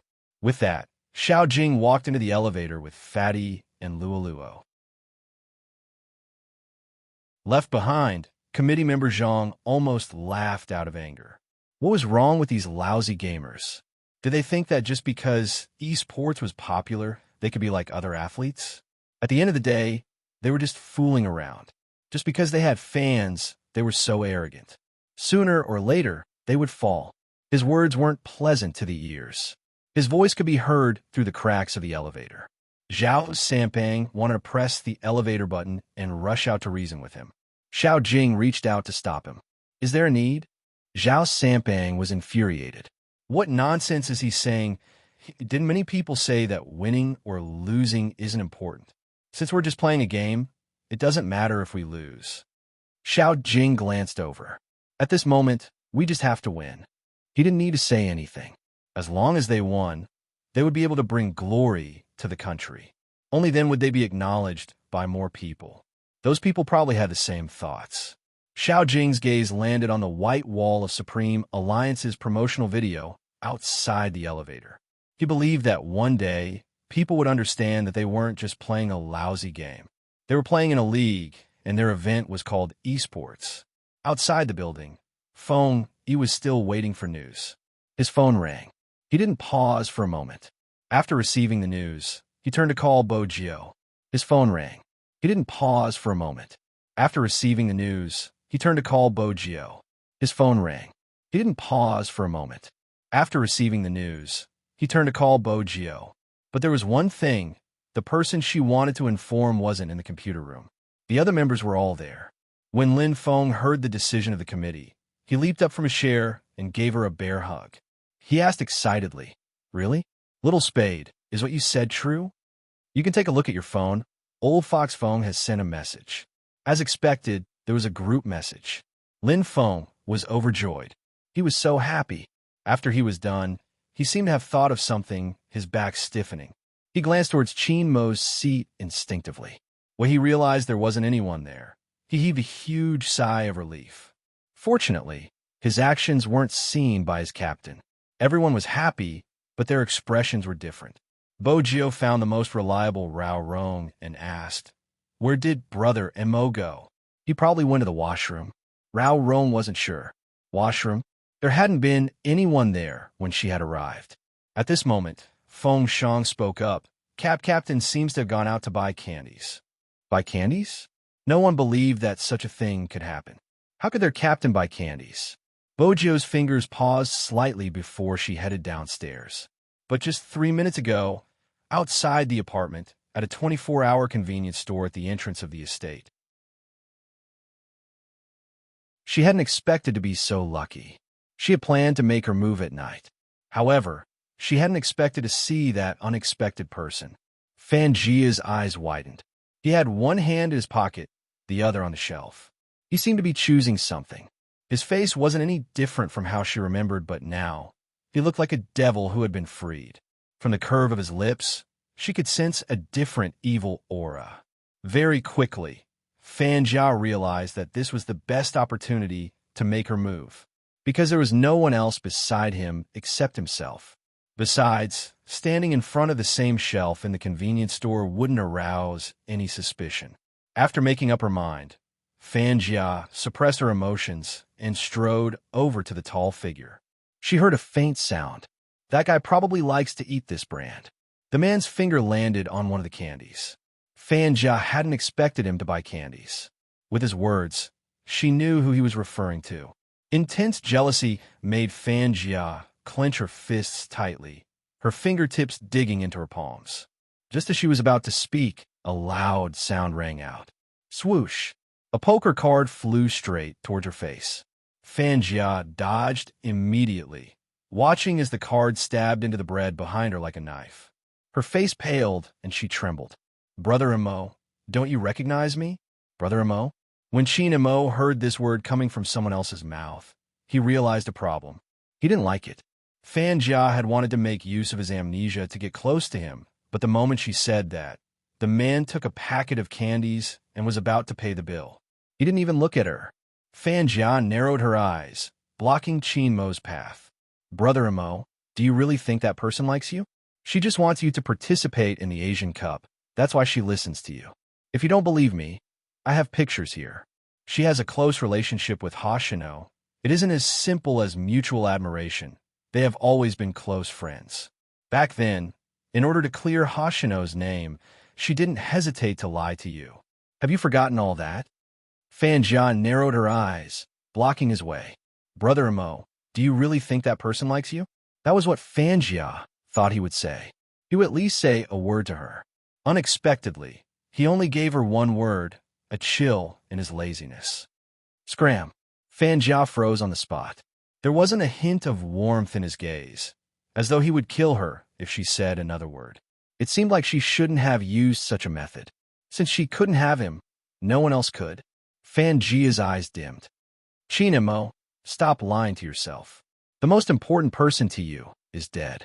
It's all because you didn't catch her. You must still remember that bottomless abyss." Qin Mo didn't intend to listen to her anymore. But those words seemed to seep into his brain through his eardrums. He understood the hint and wanted to avoid it. But when he heard that sentence, the most important person to you is dead. It's all because you didn't catch her. The intense pain made him press down on his head. She fell deeper and deeper. By the time you realized it, it was already too late. When she needed you, you were already saving someone else. Fan Jia continued, walking towards her step by step like a snake spitting out its tongue. She fell deeper and deeper. By the time you realized it, it was already too late. Pack! Something seemed to break in his brain. Qin Mo's gaze wasn't as sharp as before. Instead, the color gradually faded. He seemed to be looking at something, but at the same time, it seemed like he couldn't see anything. He stretched his hand out to grab something, but all he caught was air. Fan Jia intentionally dodged, looking at him from the side. She continued slowly, "You know better than anyone else that you are the one at fault. If you had listened to her and ignored others, tossing aside your so-called responsibility, she wouldn't have died." Pitiful Z. Not only was she not accepted by the world, she would also sink into the abyss forever. You saw how she struggled to get up. When she was young, you promised her that when you grew up, no matter what you did, she would be the first. You're the one who went back on your word. You caused her death. When Fan Jia said the last sentence, Qin Mo's eyes widened. Qin Mo's eyes were completely blank. He raised his hand again. This time, it was even more intense than before. It was so intense that even his knuckles turned white. It was fragile yet tough. Back then, it was this tenacity that caused her brother to fail time and time again. She clenched her fists. This time, she didn't avoid him. Instead, she reached out to hold his hand.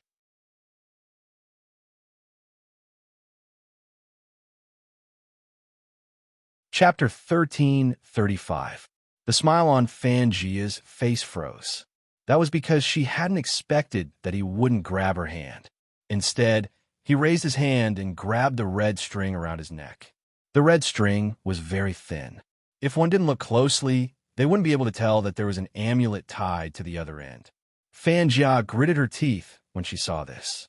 She couldn't accept that at this stage, he was still thinking about Z, who should have died a long time ago. The hypnosis wouldn't fail. When he had been in the Golden Triangle, he had seen the video that they had purposely played for him. Moreover, the environment by the lake and his amnesia, all these signs showed that he had been affected. Otherwise, he wouldn't have lost his memory. Now that she was doing a deep hypnosis, it was impossible for him not to break down. Fan Jia looked at the pair of dazed eyes and lowered her voice. "Brother Mo, it's me." "You?" Qin Mo's eyes moved down slowly. Fan Jia seemed to have seen hope, her eyes lighting up. "That's right, it's me." "Z, have you forgotten? You have been looking for me." "I haven't forgotten." Qin Mo released the amulet and smiled at Fan Jia. "I have been looking for you." Fan Jia knew she had succeeded. In his subconscious, he had treated her as Z. Back when she had approached him, she had wanted to use Z's identity because at that time, they had realized that Qin Mo's treatment of Z wasn't his usual style. But at that time, he had been too flawless. Even though they had obtained a lot of information, she had only appeared by his side for 3 days. She hadn't done anything, and he had exposed her. He had even dug out information about the organization from her. Fan Jia hadn't forgotten about this. She had thought that the best chance to become his lover hadn't been fulfilled. This time it was different. He had a weakness that could be overcome, and it was a fatal one. Since he wasn't willing to admit that that person had left, she would replace that person. Fan Jia didn't care. Anyway, she had become the most important person in his heart. "Let's go, Brother Mo." Fan Jia smiled lightly. Qin Mo arched a brow. "Where?" "A place without anyone else." Fan Jia glanced to the side. "It's too noisy here." Qin Mo didn't object. He didn't know why, but there seemed to be a voice in his ears telling him that this person was very important. It wouldn't be wrong to listen to her. When he nodded, Fan Jia's smile deepened. She reached out to grab his wrist, but what she grasped was indeed a piece of air. Fan Jia frowned. Brother Mo, Chino didn't know why he dodged. It seemed like a natural reaction. Fan Jia tried again. This time, she wanted to hold on to him, but the result was the same. Fanjia inhaled deeply, looking extremely understanding. It's fine. I know you aren't used to people approaching you, including me. Let's head back to our place first. We'll leave the country tomorrow or the day after. All right. Qin Mo's agreement boosted her confidence. It seemed that it was only a matter of time. After a long time, he wouldn't reject her like he did now.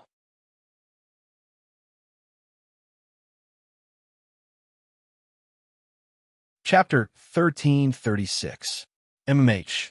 Even though the answer was cold, Fanjia could see her life-saving talisman. But in that word, Fanjia could see her life-saving talisman. As long as he was around, the police wouldn't be able to find them. Fanjia didn't dare to stay any longer and urged Qin Mo to leave. But Qin Mo was still standing there. Fanjia followed his gaze. It was the box of sweets. Her eyes were filled with jealousy. Brother Mo, if you don't leave with me, I'll be in danger. Do you want to see me die again? Her words were like needles stabbing into Qin Mo's mind. He suddenly turned his head, following behind Fanjia as they exited the convenience store. At this moment, Fanjia only wanted to leave. She hurriedly hailed a cab by the roadside. After opening the door, she gave the driver an address and swiftly shut the windows, as though she didn't want Qin Mo to look outside. Right at this moment, Bojo walked towards a convenience store. She couldn't see the speeding cab across the street. Of course, the person in the cab wouldn't be able to see her from so far away. Bojo walked into the convenience store. She scanned her surroundings but didn't see the Almighty. He couldn't have gone back. If he did, she would definitely bump into him. But where did he go? Bojo frowned. She pondered for a moment before walking towards the employee. She reached out to hold the box, her lips lifting slightly. Hello, I have a question. Thank you. The employee blushed and thanked her. Then she fell into a daze, wondering how lucky she was to meet so many hunks today. Bojo saw that the girl was in a daze and wanted to repeat her question. I want to ask, did you see a tall guy wearing a black trench coat just now? He doesn't like to talk and is very handsome. He's here to buy sweets? Handsome. The employee didn't even have time to think before she blurted out. I saw him. Just now he was still standing there. Then a mysterious girl came and said something to him. Then he left with that person. Girl? Bojo paused. The Almighty couldn't possibly know any girls. She thought for a moment and asked again, Are you sure this person is the same person as the one I described? Of course. The employee's eyes lit up. That man is too handsome. It's hard to forget him. We were wondering if he was a celebrity. He was indeed the Almighty. But why would he leave with a girl? Suddenly, something seemed to have jumped in. Bojo's eyes widened, her fingers trembling. She reached out and grabbed the employee's shoulder. You must have surveillance cameras here, right? Can I have a look at the surveillance footage? The employee was in a difficult position. You have to ask our store manager. Bojo panicked for the first time. Where's your manager? I think he's in the shop next door. How about this? I'll call him and ask. The shop assistant was still very enthusiastic. After all, this little handsome guy looked very anxious. He turned his head and was about to reach for his phone. But what she didn't expect was the other party did not give her the time to do so. Just as she turned her head away, a voice suddenly rang out.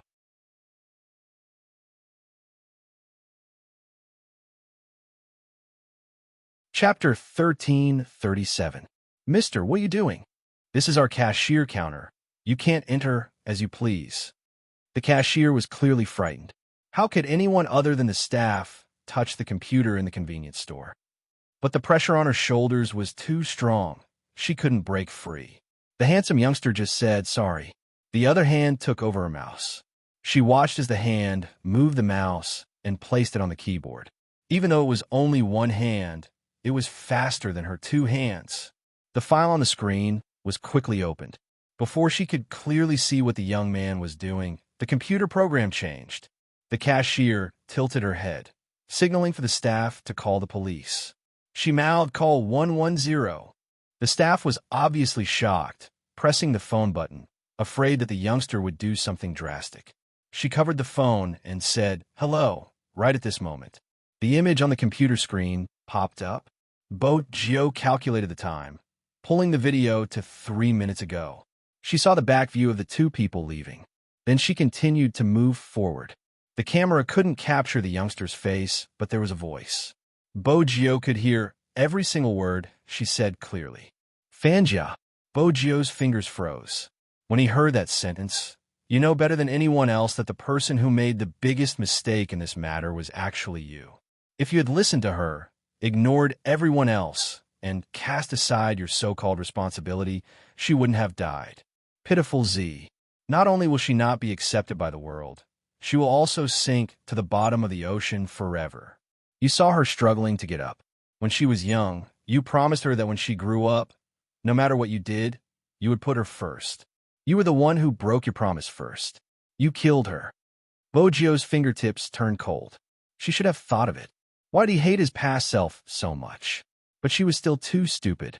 She never knew that the knot in his heart had always been her. He felt sorry for her. That was why he became like this. He had thought of her, the little Bo Gio he knew when he was young. That was why he said those words to Director Huang. He wasn't looking for her because he wanted to capture her. He was simply looking for her. Bo Gio couldn't describe her feelings as she watched him leave with Fanja. There was a murderous look in her eyes. It was strong and undisguised. She didn't stay here for long. After getting the image he wanted, he held onto the table with one hand and flipped over. He unlocked his phone with the other. Give me an answer now. Where exactly is Fanja? Young Master Tang heard the strangeness in her words. What's wrong? Fanja has the key to the hypnosis the Almighty has left with her. Bo Gio's voice was clearly softer. Young Master Tang stilled, aware of the severity of the situation. He gave Bo Gio an address and turned to instruct his men. Send more plainclothes officers and use the police dogs. The operation is to be carried out 2 hours earlier. Yes, but even so, they weren't faster than her. On this day, almost everyone who lived in the North City district saw a black Lamborghini. It was just like a racing scene in a movie. It sped from the asphalt road into the long alley. The left wheel was pressed against the wall. The car slanted as though it was a black bolt of lightning.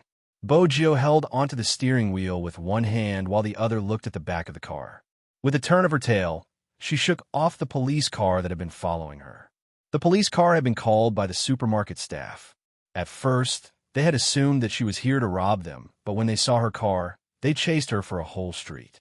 When they questioned the convenience store staff, they found out that she had only taken a glance at the supermarket surveillance camera. In that instant, they didn't know if they should continue the chase.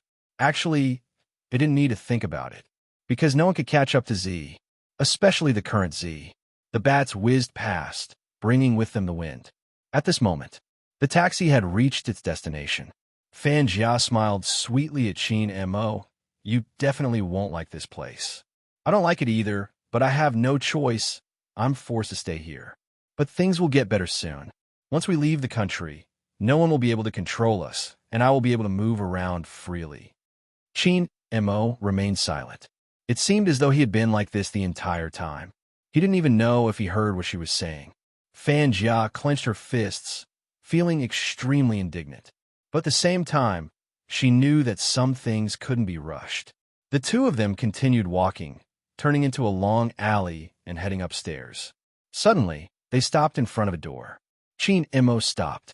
Fanja turned. What's wrong? Could it be that he wasn't going to listen to her again? That was impossible. In his heart, she was the most important person. Even if it was his body and behavior, he couldn't accept it, but his hypnosis kept telling him this. That was indeed the case. Qin Mo seemed to be imprisoned. All he could think about was protecting this person. There's a problem around here. Fanja was right about one thing. With Qin Mo around, it would be difficult for the police to find them. Is this room yours? Qin Mo's voice was emotionless. MH, Fanja replied. Brother Mo, isn't it shabby? Don't worry, the situation will change soon. Qin Mo didn't know why he felt disgusted when she called his name.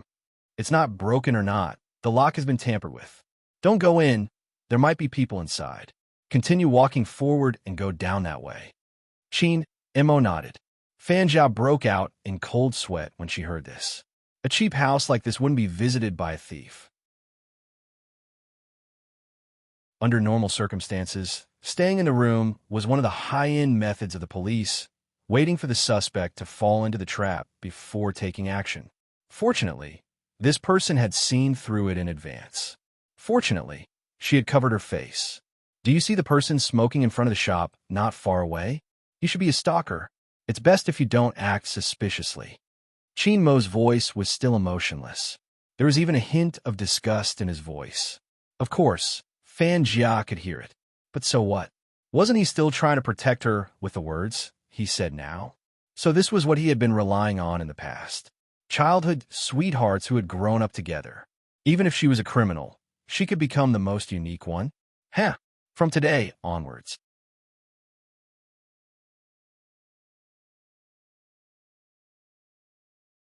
Chapter 1338. Very quickly, Fan Jia realized things weren't as she had imagined. Chin Mo didn't have much feelings for her. Fan Jia wasn't willing to give up. She wanted to pretend to be afraid so that he would care about her. However, he spoke before she could. It'll be easier to be discovered if you walk around like this. Go to the noodle shop on the left. Chin Mo's tone was calm when he spoke. Fan Jia was still worried. Isn't that too obvious? It's too close to the street. The closer we are to the street, the better the view. Chin Mo didn't seem to like explaining. Regardless of what Fan Jia said, he didn't speak. He approached the noodle shop and asked for a seat by the window. The angle was ingenious. Because of the decorations on the table, people outside wouldn't be able to see what they looked like. However, the people inside could clearly see what was going on outside. Moreover, the shop was at a triangular corner. This meant that not only could they see the pedestrians in front, but they could also see the movements on the left and right. After Chin Mo sat down, he didn't order noodles. Instead, he ordered a cup of hot tea. Fan Jia watched the plainclothes officers walk past the window. That was when she understood why Chin Mo was sitting there. She was good at anti-detection. The ordinary police wouldn't be able to catch her. However, Fan Jia could sense the difference in the plainclothes officers this time. They had come so fiercely that she could only hide in such a poor place. There were no cameras here. It wouldn't be easy for them to find her. But if they really carried out a carpet search, it would be hard for her to escape.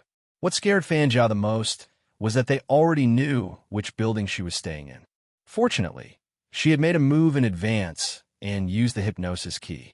As expected, as long as Chin Mo was around, everything would be done with half the effort. Fan Jia knew why her master had wanted him to become a member of the organization in the past. Because having Chin Mo was equivalent to having a divine weapon. Regardless of whether it was for protection or killing, he was the most valuable. Now, Fan Jia could clearly see his value.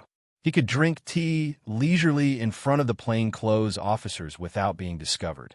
He was a natural-born criminal. Fan Jia smiled. From now on, they would be in the same world. The plainclothes guards were still pacing back and forth outside.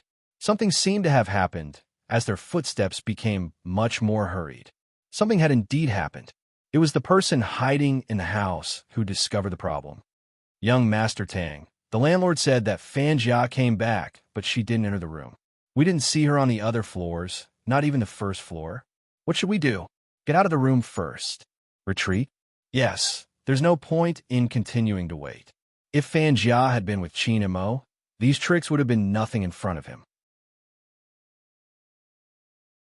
Then, wait a minute. Who are you, and what are you doing here? Before the plainclothes man could finish his words, a slender figure suddenly appeared in front of the door. It was a young man around 18 years old. He had his head lowered and was looking at the door lock. His eyes were slightly narrowed, and no one knew what he was thinking. The plainclothes man was about to walk over and hold him down to interrogate him. Unexpectedly, the moment his hand touched the youngster's shoulder, the youngster pushed him back. Then he heard the youngster's cold voice. They were here. You just didn't notice. What? The plainclothes man was stunned. Just as he was about to ask something, he heard a voice. Just as he was about to ask, the youngster released his hand and turned to walk in another direction. His gaze landed on the pile of rubbish that had been stepped on. They went down from here, so half of your efforts were in vain. Who exactly are you? The plainclothed man couldn't help frowning. Are you a student from around here? Kid, let me tell you, don't be like Detective Conan just because you watch too much anime. We still have to search for evidence, you. The plainclothed man hadn't expected that before he could finish his sentence, a voice interrupted him. He was interrupted by the voice on the other end of the phone. How old is the person you're talking to? 10. I think he's 18, the plainclothed man stuttered. He hadn't expected young Master Tang to ask such a question. The most surprising thing was that the question continued. He's rather handsome with silver hair? Yes. Then it's her. I'll need at least 2 hours to get there. During these 2 hours, the entire team will listen to her commands. No matter how shocked they would obey the orders given by their superiors. But no matter how much he thought about it, he couldn't figure out what kind of person could make young Master Tang so sure of their abilities. Moreover, the other party looked like a student no matter how he looked at him. Since they were so close, Bo Jio could hear their conversation. She watched the shocked expression on the plainclothes man's face, but didn't say a word. She didn't want to lead the team either. She just wanted to find someone as soon as possible. However, this phone call was also beneficial. Firstly, no matter what she did in the vicinity, these plainclothes officers would not arrest her. Secondly, she had also obtained some information. She had been here, but did not enter the building, which meant that the police's operation was successful at first, but someone had seen through them. Bojo didn't think Fanjia would be the one to see through it. Only the Almighty would be able to observe something as detailed as the lock.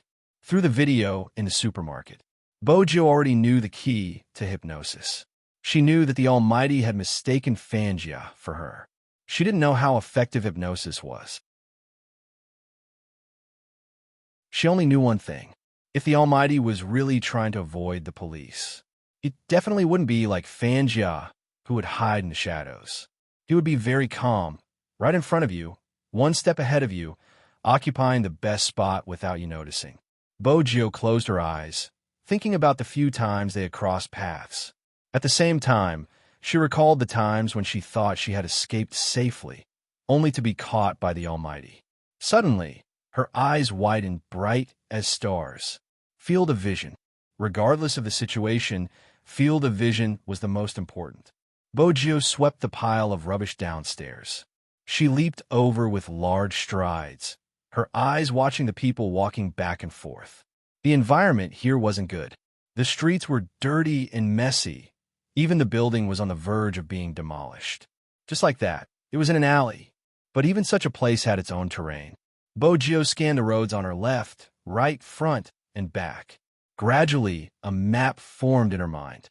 This was the place to stay, this was the market, that was the convenience supermarket, and after another turn, there was a three-way junction, the noodle shop.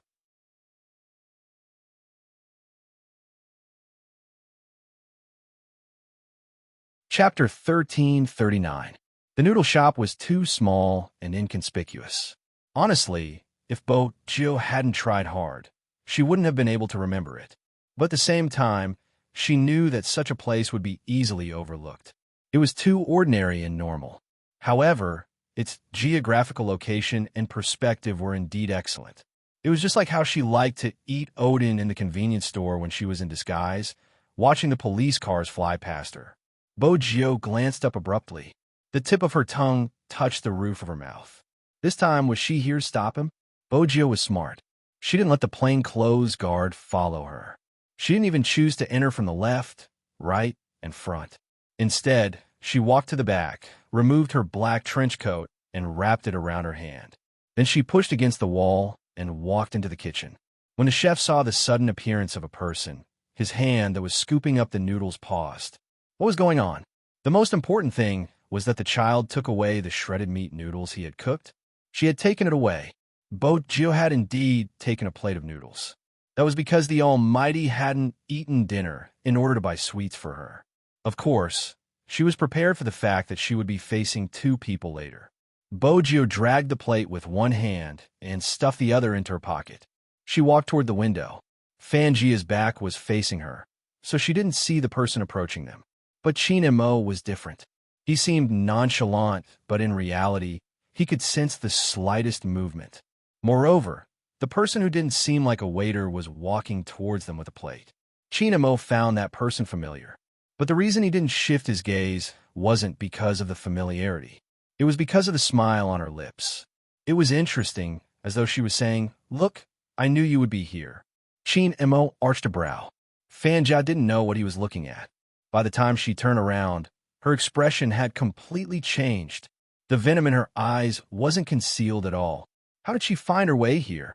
Fanjia bolted upright, picking up the knife hidden in her bag and pointing it at Bojio. She lowered her body slightly and placed a plate of shredded pork noodles in front of him, her voice carrying a hint of dissatisfaction. "Brother Imo, I really didn't expect you to be tricked away when you were buying sweets. Here, the noodles are freshly cooked. Eat it while it's hot." I know, you don't remember me again. Actually, I feel that after I stop gaming, I can write a book called My Boyfriend Loses His Memory every once in a while. Chinamo didn't speak. He was observing the youngster. Fan Jiao watched from the side, the venom in her eyes growing thicker and thicker. In the end, she couldn't take it anymore. She lowered her head and smiled, her voice like a snake's. "Brother Imo, this is the person who has been trying to hurt me. Help me kill her." Bojio's fingers stilled. She knew very well what would happen if a hypnosis was turned on. She was still too impulsive and wanted to bring him back, so she walked in just like that. But she forgot about Fanjia's treachery. Fanjia seemed to be enjoying the feeling, her lips curling into an uncontrollable smile.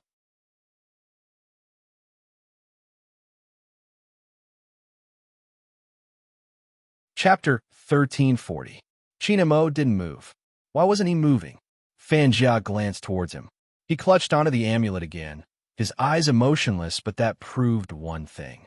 The hypnosis wasn't enough for him to kill Z. He could have done it when he was facing other people. Why wasn't it working against this person? Fanjia clenched her fists, her eyes filled with indignation. But very quickly, she realized something. Although it was impossible for him to kill that woman, if the other party hurt her, he would do it. That wasn't all. He was looking at her with a foreign gaze, which meant that Z's arrogance would end here. "Brother Imo, she will take me away. She will definitely take me away. She's in cahoots with the people outside. Please help me." Fanjia's eyes shifted.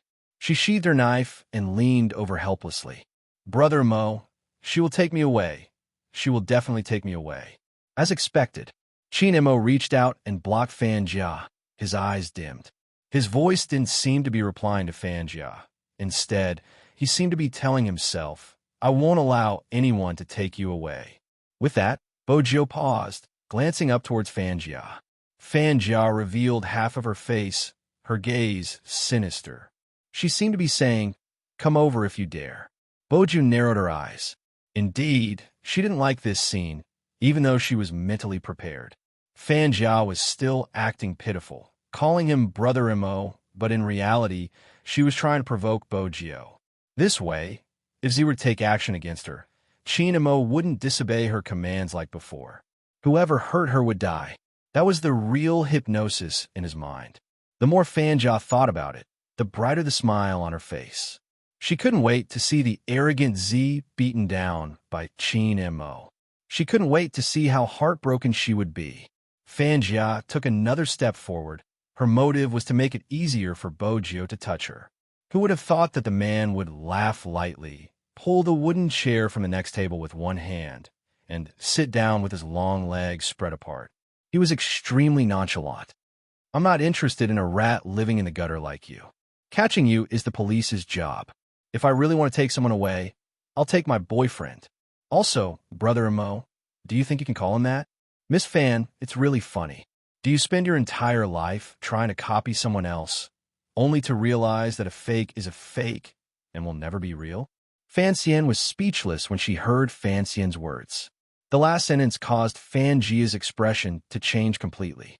She had to use all her strength to suppress the urge to stab this person. She knew that she couldn't expose herself at such time. Her eyes reddened. "What you mean by insulting me? It's fine if you want to kill me, but now you are denying me? My relationship with Brother Imo isn't something you can break up with just a few words. If you want to arrest him, then arrest him. Don't try to sow discord here. Bojio didn't reply. Instead, she turned towards Chin Mo. Logically speaking, with his intelligence, he should have been able to tell the problem, even if he had lost his memory. Logically speaking, with his intelligence, there was no way he wouldn't be able to identify the problem, even if he lost his memory. Logically speaking, with his intelligence, he should have been able to tell the problem, even if he had lost his memory. But now, he had no intention of not protecting Fanjia. It had to do with the key of the hypnosis. During the setup, you set the fingerprint as the owner, and it would recognize this fingerprint. At that time, Fanjia had been the only person in front of him. That was the function of the key. It would cause a person's tolerance to collapse completely and then lure out the hypnosis in the deepest part of his mind, completing the setup, unless there was a breakthrough. But Bojio had no idea what was the breakthrough point in his heart. Originally, she had assumed that he would know the fake Fanjia was the moment he saw her. But from the looks of it, it didn't matter anymore. It was the initial setup. She could only recover her memory. There was no other way. Or perhaps she would watch him wherever he went. Bojio glanced up, noticing that he was looking at her, his gaze deep. Then, he asked, "Are you always this dirty?" Bojio asked, "Dirty? There's something on your clothes. Didn't your family tell you that it's best not to climb over walls in places like the back kitchen?" Chinmo's voice was neither warm nor cold, and there was even a hint of lecturing in it. Bojio pouted. "In the past, my boyfriend told me about it, but now that he has lost his memory, he doesn't even care about me anymore. I'm almost a child that no one wants." Chinmo looked at the youngster in front of him, his fingers pausing. It had nothing to do with him. Chinmo didn't know why, but when he heard that sentence, his heart skipped a beat. He wanted to reach out his hand and touch that messy head of black hair. This thought made his chest ache intensely, as if he had betrayed someone. Bojio sensed his odd behavior. Because it was too obvious, he held his chest with one hand, his brows furrowed, and even his lips were frighteningly pale. Just how painful was it for him to be like this? Bojio reached out to help him, but he took a step back, one hand extended, still protecting Fanjia. "I think I understand. What is your self-suggestion? Because you always feel that you didn't protect me well. That's why you ended up like this." Bojio inhaled deeply, glancing at the plainclothes officers who were about to enter. She immediately signaled them not to come over. She understood the Almighty too well. Perhaps her approach was fine, but if it was the plainclothes officers, he would sense danger. Now, he would get rid of anything that was dangerous. Let them go. This was the first thing Bojio said after she came out. The plainclothes officers widened their eyes. One of them didn't know whether to laugh or cry. "Do you know what you're talking about?" If it hadn't been for young Master Tang's orders, he would have assumed that the youngster wasn't helping them, but the criminal. Even though he was the one who had found the criminal, he couldn't be so reckless.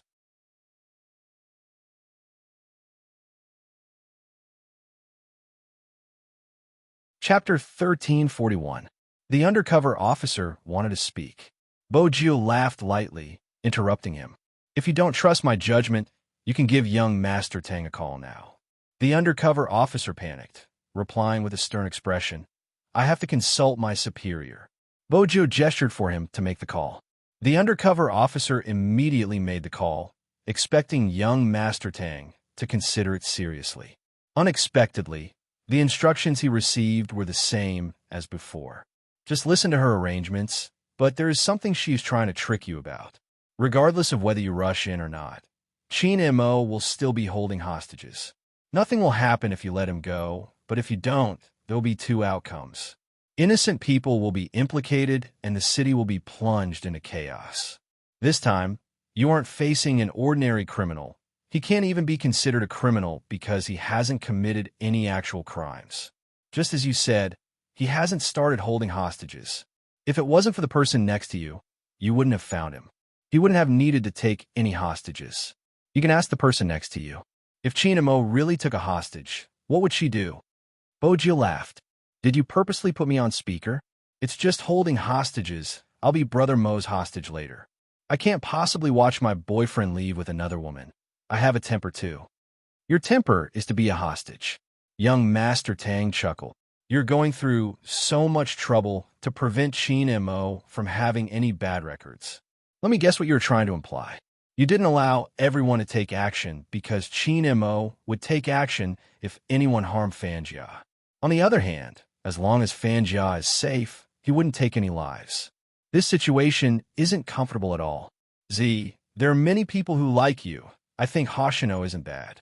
Why do you have to spend the rest of your life on a tree? You can make more choices, and we can make a deal. Hand Qin Mo over to me, and you won't interfere with him. The Tang sect will provide you with anything you want, and I promise nothing will happen to him. How about that? Bo Jio tapped her fingers. It's a good deal, but young Master Tang, you seem to have misunderstood something. In this world, there is only one thing I want. Qin Mo, that's a pity. Young Master Tang didn't sound regretful. He didn't seem surprised that she would make such a decision. I didn't expect Z to like someone so much. Bojo paused, lowering her voice. Just now, when Fanjia ordered him to kill me, his first reaction was to grab the amulet I gave him when he was young. You won't understand. Actually, he loves you more than you love him. Young Master Tang chuckled. Z, didn't I tell you that Qin Mo and I are people who would risk our lives once we fall in love?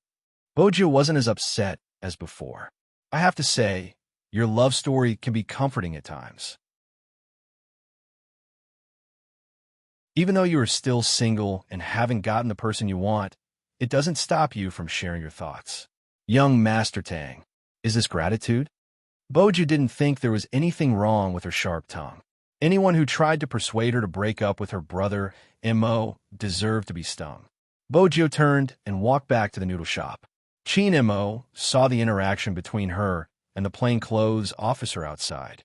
However, what she said next made him look up. They won't make a move for now, but I'm guessing you won't be at ease. How about this? I'll be your hostage. With a hostage, even if they have a sniper, they won't open fire. This was the first time Qin Mo had met a hostage. His gaze swept past her face. Her skin was so fair that even the fine hair could be seen clearly. She was smiling, the tip of her nose stained with dust. There was a small tuft of hair that was as harmless as a kitten, but there was a natural sense of danger. Anyone smart wouldn't choose this person as a hostage. Bojo knew he was thinking. She stood there, allowing him to size her up. She even leaned forward and asked, "Do you find me especially beautiful? Tie me up so you can admire me." Qin Mo arched a brow. Firstly, it was because of the distance. Secondly, it was because she was indeed beautiful. Fanjia watched from his side, her teeth clenched in pain. We don't need a hostage. Then she walked out of the noodle shop. After she had taken 5 steps away, Qin Mo took a step forward. Bojo watched without a change in expression. This seemed to be the first time she saw his back view. She thought about it carefully, because every time, he would be the first to watch her leave. In the past, she had always assumed that her departure would be the most painful. But now, she suddenly understood something. Back then, he was the one who had waited at the same spot, the most painful. For some reason, Bojo was reminded of the interview. Someone had asked him why he wanted to play in the professional league. He had replied, "Because the person I'm looking for likes to play." It wasn't just when they were young. Even after they had grown up, he had always been waiting for her. Bojo's gaze followed the slender figure to the next spot. 5 steps? Did the hypnosis include staying a few meters away from Fanjia? Bojo followed him. If he didn't want a hostage, she would be his neighbor. Fanjia was certain that they wouldn't make a move. From the looks of the person just now, he seemed to have guessed something. She had wanted to use this chance to get Qin Mo to kill 1 or 2 people. That was the only way she would be able to relax. After being stained with innocent blood, he would never be the Qin Mo of the past. That was the final form of his personality. Yet, Z kept ruining her plans time and time again. Fanjia hated him to the core, but she knew that she couldn't do anything to him. But so what? She was the one who wanted him to follow her closely, not her. If she wanted to follow him, she could do as she pleased. At the same time, she could witness how Qin Mo treated her with her own eyes. If she couldn't see it, she would tell her. Fang Jia's eyes lit up. When she turned, she suddenly paused and said to Qin and Mo, "Brother and Mo, stay here. I'll go and have a chat with that person. Don't worry, I won't be more than 5 steps away from you." Qin and Mo remained silent. But Fan Jia knew that from a certain perspective, her words were a hint to him. She smiled and walked towards her.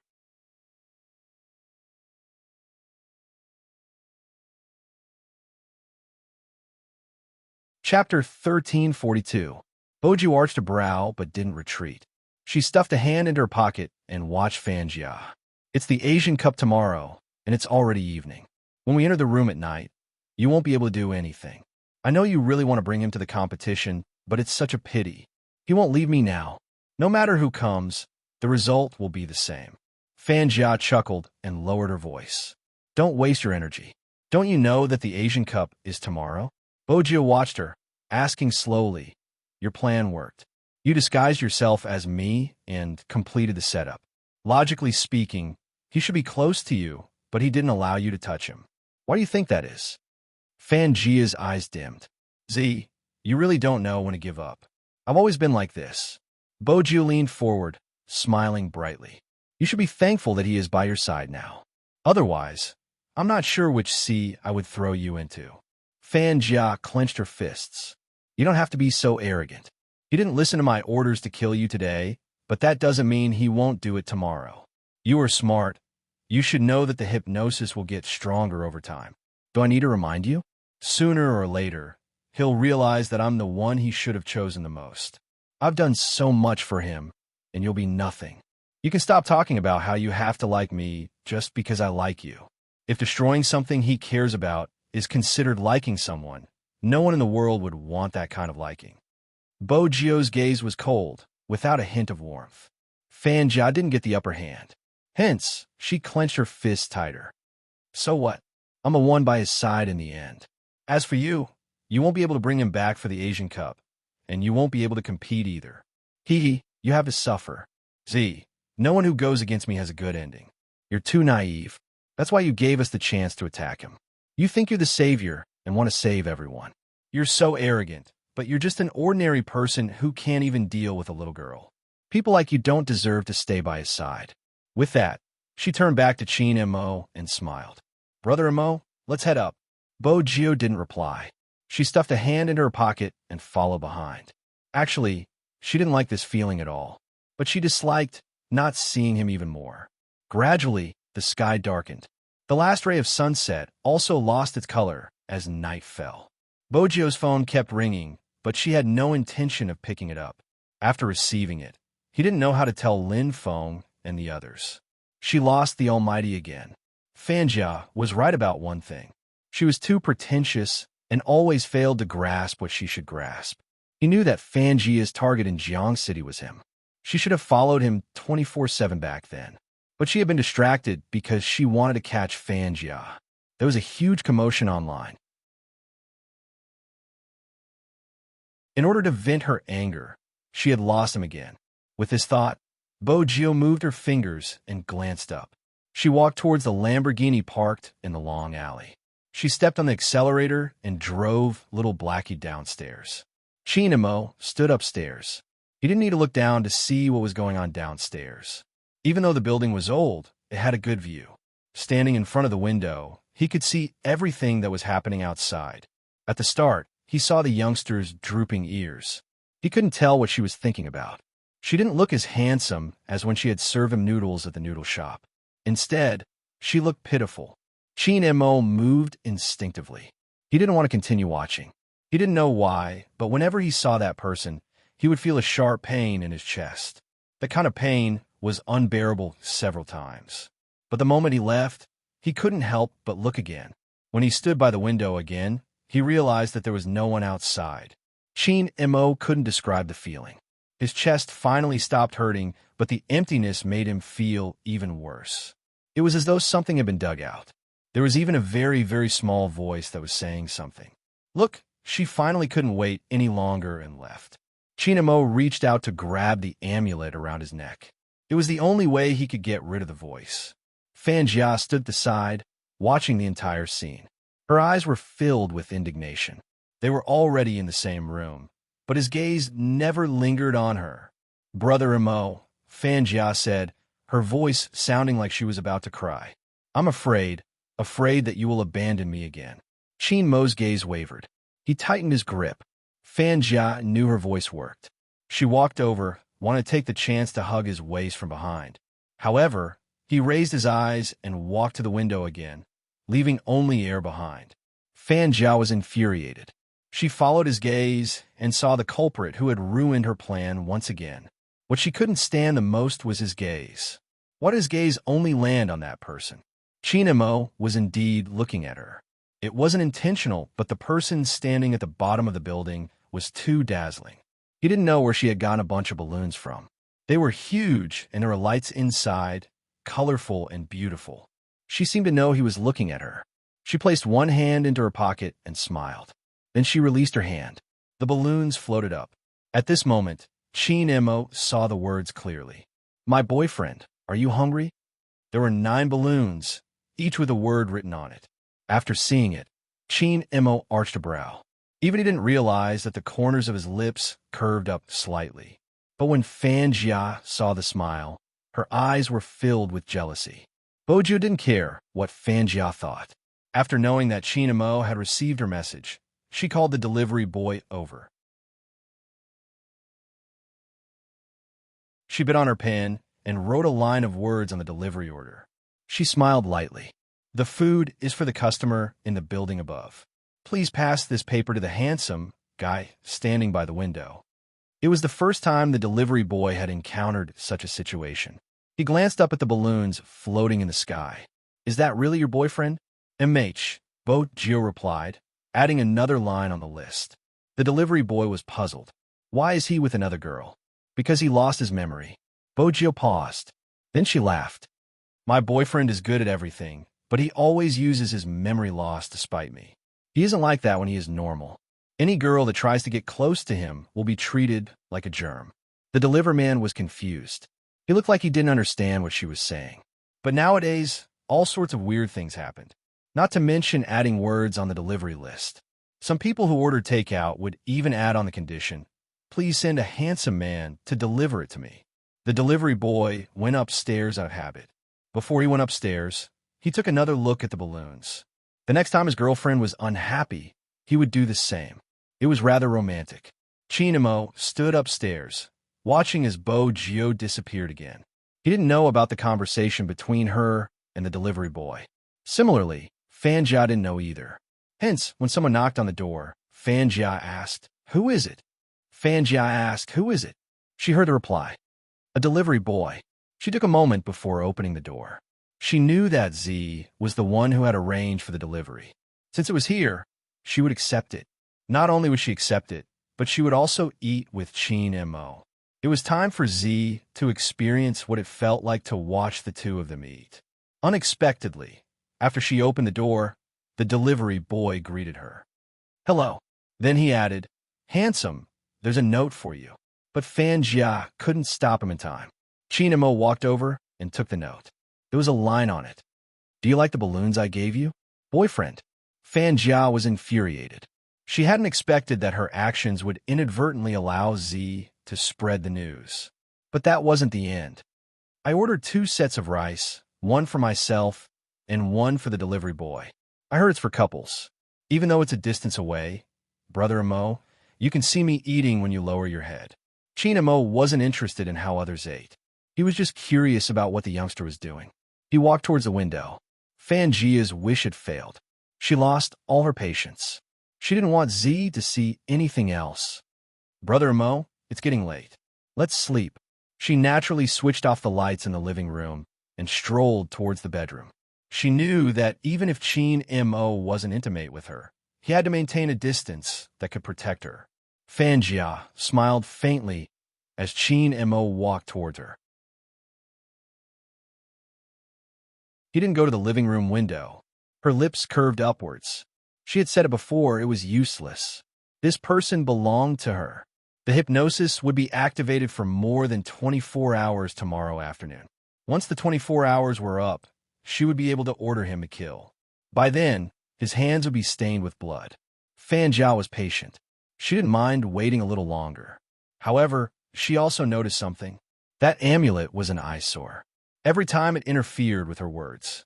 She had to wait a little longer. After a night, she would be able to get rid of this thing.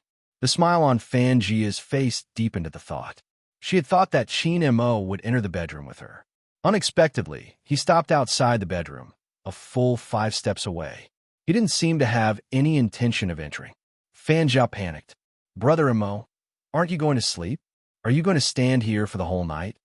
In response, he leaned against the wall, stood slanted, hands in his pockets, and slowly closed his eyes.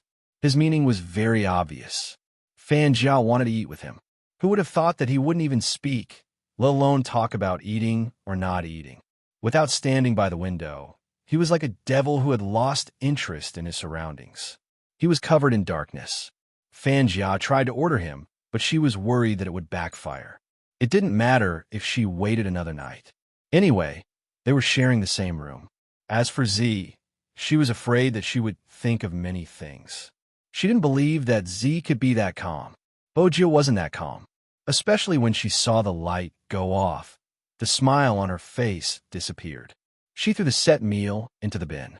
She told herself not to think too much, but she couldn't control herself and lit a cigarette for herself. The temperature outside was very low. She didn't know what the temperature in the room was like. She just felt cold all over. Fortunately, there was a heater in the car, but she didn't want to stay in the car. She wanted him to see her. She stood downstairs and smoked 7 or 8 cigarettes. When she couldn't take it anymore, she opened the car door. Bojio knew that Fanjia wasn't going to give them any chance to interact, but she didn't know if he was moved by what she had shown him. This was the first time Bojio felt that time was passing so slowly. The night was hard to bear, but if they really took action to capture Fanjia, she would fall into the opponent's trap. Bojio lifted her lids and glanced at the watch on her wrist. It was already 11 a.m. There were less than 12 hours until the competition started. 12 hours. How was she going to recover her memory? Bojio thought of many plans, but none of them were practical.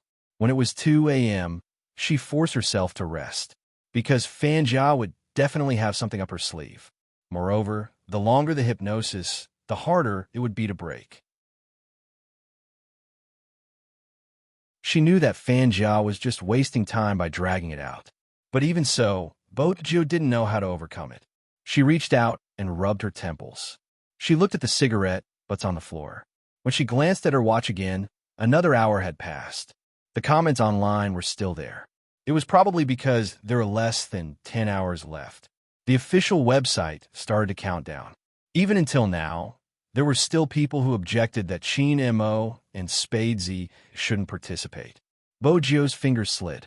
It was too cold. It was indeed cold, but she couldn't let go. Her fingers slid a few times. In the end, she tapped on a phone number. He Honghua. When He Honghua received the call, she woke up instantly. "Gio, is that Gio?" "It's me." Bojio chuckled. She glanced up at the darkened windows. It was 6 in the morning, less than 4 hours before the start of the Asian Cup. For hours, she could almost predict all the results. She couldn't drag it any longer. No matter what, she had to keep the most important thing to him. Bojio took a step back. She buttoned the hood of her jacket, her figure tall and slender. When she spoke again, her voice was foggy. "I'm afraid I have to break my promise."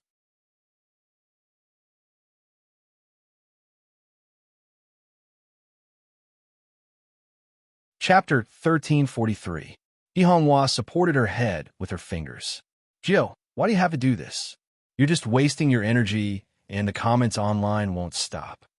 Bojio glanced up, her gaze landing on a spot. She laughed lightly. "I don't care." Ihonghua stilled. The phone hung up. She knew she had made up her mind. In reality, Ihonghua didn't know that Bojio wasn't lying. She wasn't the same as the other members of Supreme Alliance. It wasn't just esports, it was just him.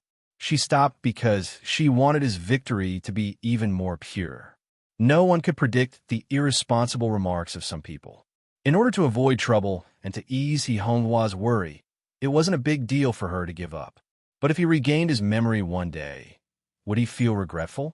There was also Yao Yao, Lin Feng, Uncle, and the others. Their hard work. That was the reason for her decision. Boju stuffed her phone into her pocket. In less than half an hour, the sky would be completely bright. She leaned over to retrieve a pair of black leather gloves and a baseball bat. She held it in one hand and walked up the stairs. She used the bat to knock on the small window of the old-fashioned door. Whoosh! The floor was filled with glass shards. Boju wasn't afraid since she wore the gloves. She pressed down with both hands, arched her body, and entered. She landed quickly. Chin-mo was leaning against the wall. When he heard the noise, he opened his eyes and looked at the youngster. Fan-jia ran out of the bedroom, her eyes widening at the sight. She hadn't expected him to use such a method to get in. Boju didn't seem to see her, her gaze landing on Chin-mo. She smiled lightly. I have something to attend to and will be away for half a day. Before I leave, I want to tell you something. The most important person to you will always be around. What she's most upset about is that when you were looking for her, she didn't even realize it, giving someone a chance to take advantage of you, allowing them to grab hold of your weakness. You said that you want to stand in the most dazzling place and wait for her to notice you. You joined the professional league because she likes to play games. Now, it's her turn to wait for you. It doesn't matter how long it takes. Brother Mo, that's the competition you want to participate in the most.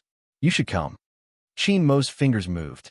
His chest felt like it was being pressed by a huge rock, especially when he saw the youngster turn and leave after saying that. That suffocating feeling became extremely clear. Shenghua was worried that something would happen, so he asked, Brother Mo, are you going to leave me behind again to do something else? This sentence was like a code that pierced through a certain part of Chin-mo's expression. I won't. That's right. Never again. He never wanted to leave that man behind and do something else. Knowing that she could sway him by saying that, Fan-jia smiled faintly. She knew what Z was going to do. He was still harboring illusions. No one in this world could break the hypnosis, and Chin-mo couldn't recover his memory unless he could turn back time. Fan-jia glanced at the time on the clock, the smile in her eyes deepening. She still had to thank some people, the illegitimate fans who intentionally went against the officials. If it wasn't for them expressing their love, they would have stirred up negative discussions and caused Supreme Alliance trouble. Otherwise, she wouldn't have gotten what she wanted. These were the people that he couldn't deal with. If he didn't deal with it, the rumors would spread even faster. If he didn't deal with it, there would be more rumors like Supreme Alliance didn't cherish their fans. Under such circumstances, he would only run in two directions, which would cause him to be exhausted. That was what she had grasped at that time. Now, Supreme Alliance wouldn't be able to escape from the abyss of suffering. She didn't need to do anything else. With those illegitimate fans around, the team would only get worse. As for Z, she would suffer the same fate. With that in mind, Fan-jia glanced over, catching sight of Chin-mo's hand pressing on his heart. She had never seen him in such a state. She wanted to reach out to help him, but he clutched onto the amulet again and again. She couldn't even compare to a lousy amulet. Outside the building, Boju turned on the taillights of the Lamborghini. Boju switched on the taillights of the Lamborghini. She didn't drive little Blackie away. Instead, she said, if Brother Mo disappears like you did in the military, I'll dismantle you and turn you into a cleaning robot. This was the most shameless threat little Blackie had ever heard. Master, how can you bear to do this to your beloved car? A car can't take care of a person? Boju patted its headlights. Didn't you always complain about your monotonous life as a car? You can cultivate the joy of cleaning. As a smart car, little Blackie had its own optical drive analysis. As an outsider, how could it allow itself to be reduced to a broom, even if it was an electronic one? The previous time was an accident. I fell asleep. What can I do? Besides, who knew that the devil would take action at night? Boju chuckled, replying leisurely, that's why I wash your car gently. I didn't dismantle you. Little Blackie felt that Master was in danger today. He was afraid that he would lose his life. Hence, he adjusted the channel, using his most magnetic and serious voice. Master, don't worry. I won't let anyone touch your little vixen. Wherever he is, I will be there. I won't lose him. Boju didn't say anything else. She patted it again. Little Blackie shivered, turning the headlights up a notch. When the plainclothes officer saw this scene, they only felt that they had encountered some kind of supernatural incident. They all looked at each other. They were all standing here, and the young man was really interesting. He didn't ask them for help, but actually asked for a car. The sky in the east started to brighten. It was impossible for General Qin not to receive Qin Mo's news. While Deputy Zhang was reporting, Movie Queen and had already woken up. She had wanted to hear something. It was impossible for someone like General Qin to not notice the presence of another person. After Deputy Zhang left, General Qin walked to the corner. He walked to the corner and looked at the pajamas on the ground. Then he squatted down, reached out a hand, and pulled his wife into his arms. He was wearing a military uniform. Even if you don't believe me, you have to believe in our son. You'll be fine. I should have realized it a long time ago. We were too selfish back then. When we were busy, we sent him overseas. When we weren't busy, we wanted to bring him back. We didn't even ask him if he was willing. Movie Queen and was no different from a child in General Qin's embrace. Tears welled up in her eyes. He has treasured that amulet since he was young. I don't know what he placed in it. When I asked Dad, he said that it was a memory he didn't want to forget. All these years, we thought it was best for him not to remember it. After all, that way, he could live a normal life in Jiang City. But who knew what he was thinking?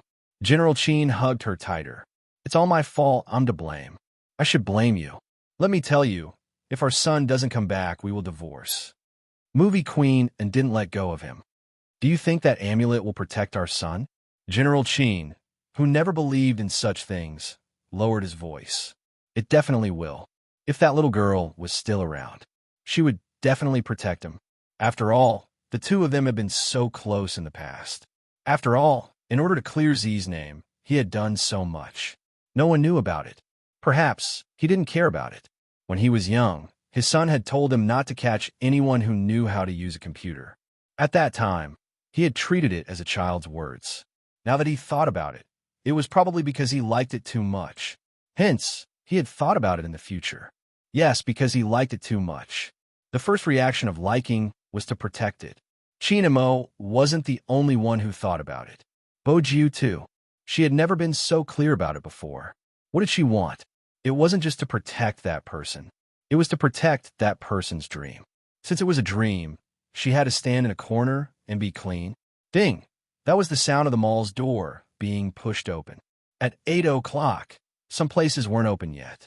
Of course, there were still people working. At 8:30, the crowd started to surge. Bojo walked in. The sales lady smiled. Hello. Do you need me to make an introduction? The men's clothing isn't on this floor. I know. Boju stuffed her hands into her pockets and removed her mask. She smiled. But I didn't go the wrong way. When she saw that face, the sales lady's heart skipped a beat. It was really, really, really, really handsome. Right at this moment, Jiang City Bird's Nest. The transparent building was 258,000 square meters. There were fans queuing up to check their tickets and enter. There were balloons flying into the sky and three-dimensional cosplayers. Under the camera, it was a cool and spectacular sight. As time passed by, all the units were ready. The director in charge of the live stream directed the floor staff. For the third time, they tested the volume and network. Everything was in place. At 9 o'clock, all the competing teams started to enter. There were 4 teams in this competition. It was like a 2-on-1 battle. The 2 teams that won would enter the finals. They had already drawn lots the last time. Many people were saying that it was fortunate that Supreme Alliance wasn't up against the Japanese. Otherwise, they would have been finished before the competition had even started. That wasn't wrong. However, the Japanese weren't the only strong team in the Asian Cup. Every team that could participate in the competition was at the international level. Many experienced esports fans felt that Supreme Alliance wouldn't be able to go up against them. 9:15 p.m. Supreme Alliance's lounge. Lin Feng glanced up. Still no news? MH. Yin, who was the one who replied. It had never been so gloomy.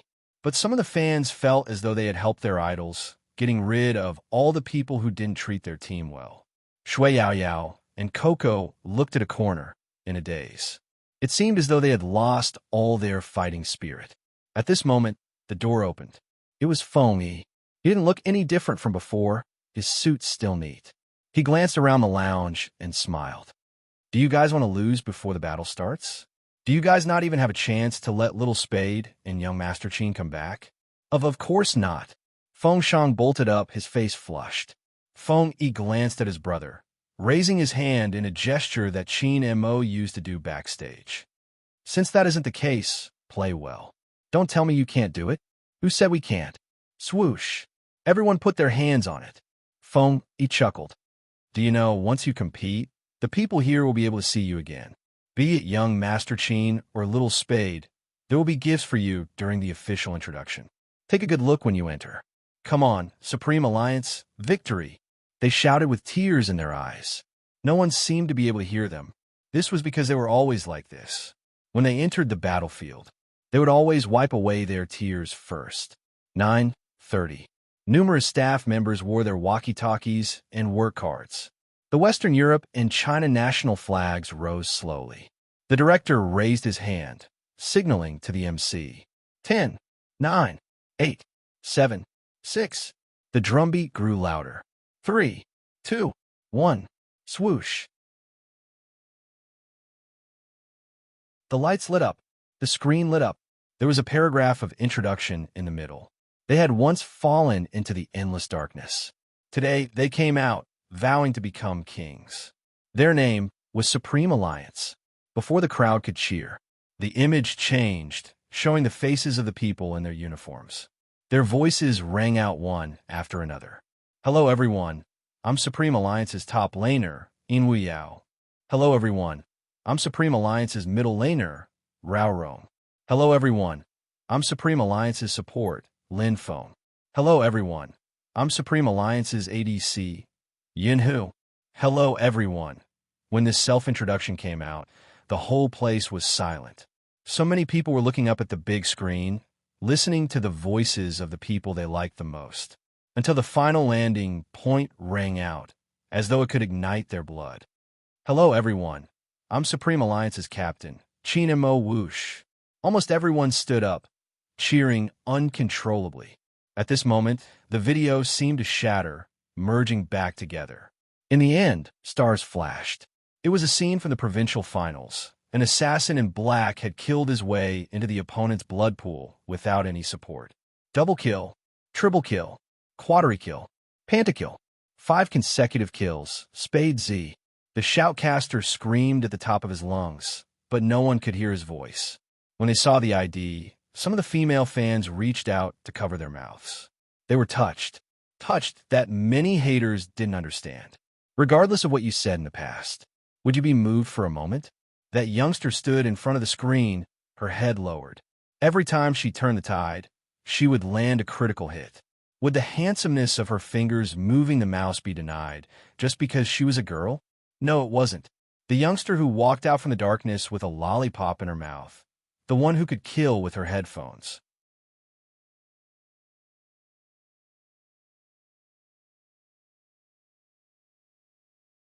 Chapter 1344.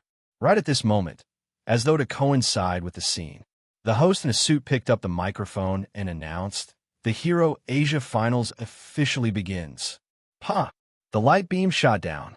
All sounds and images froze. The focus was on the left and right sides. Supreme Alliance was on the left, and Theo on the right. Everyone was cheering for the team they supported.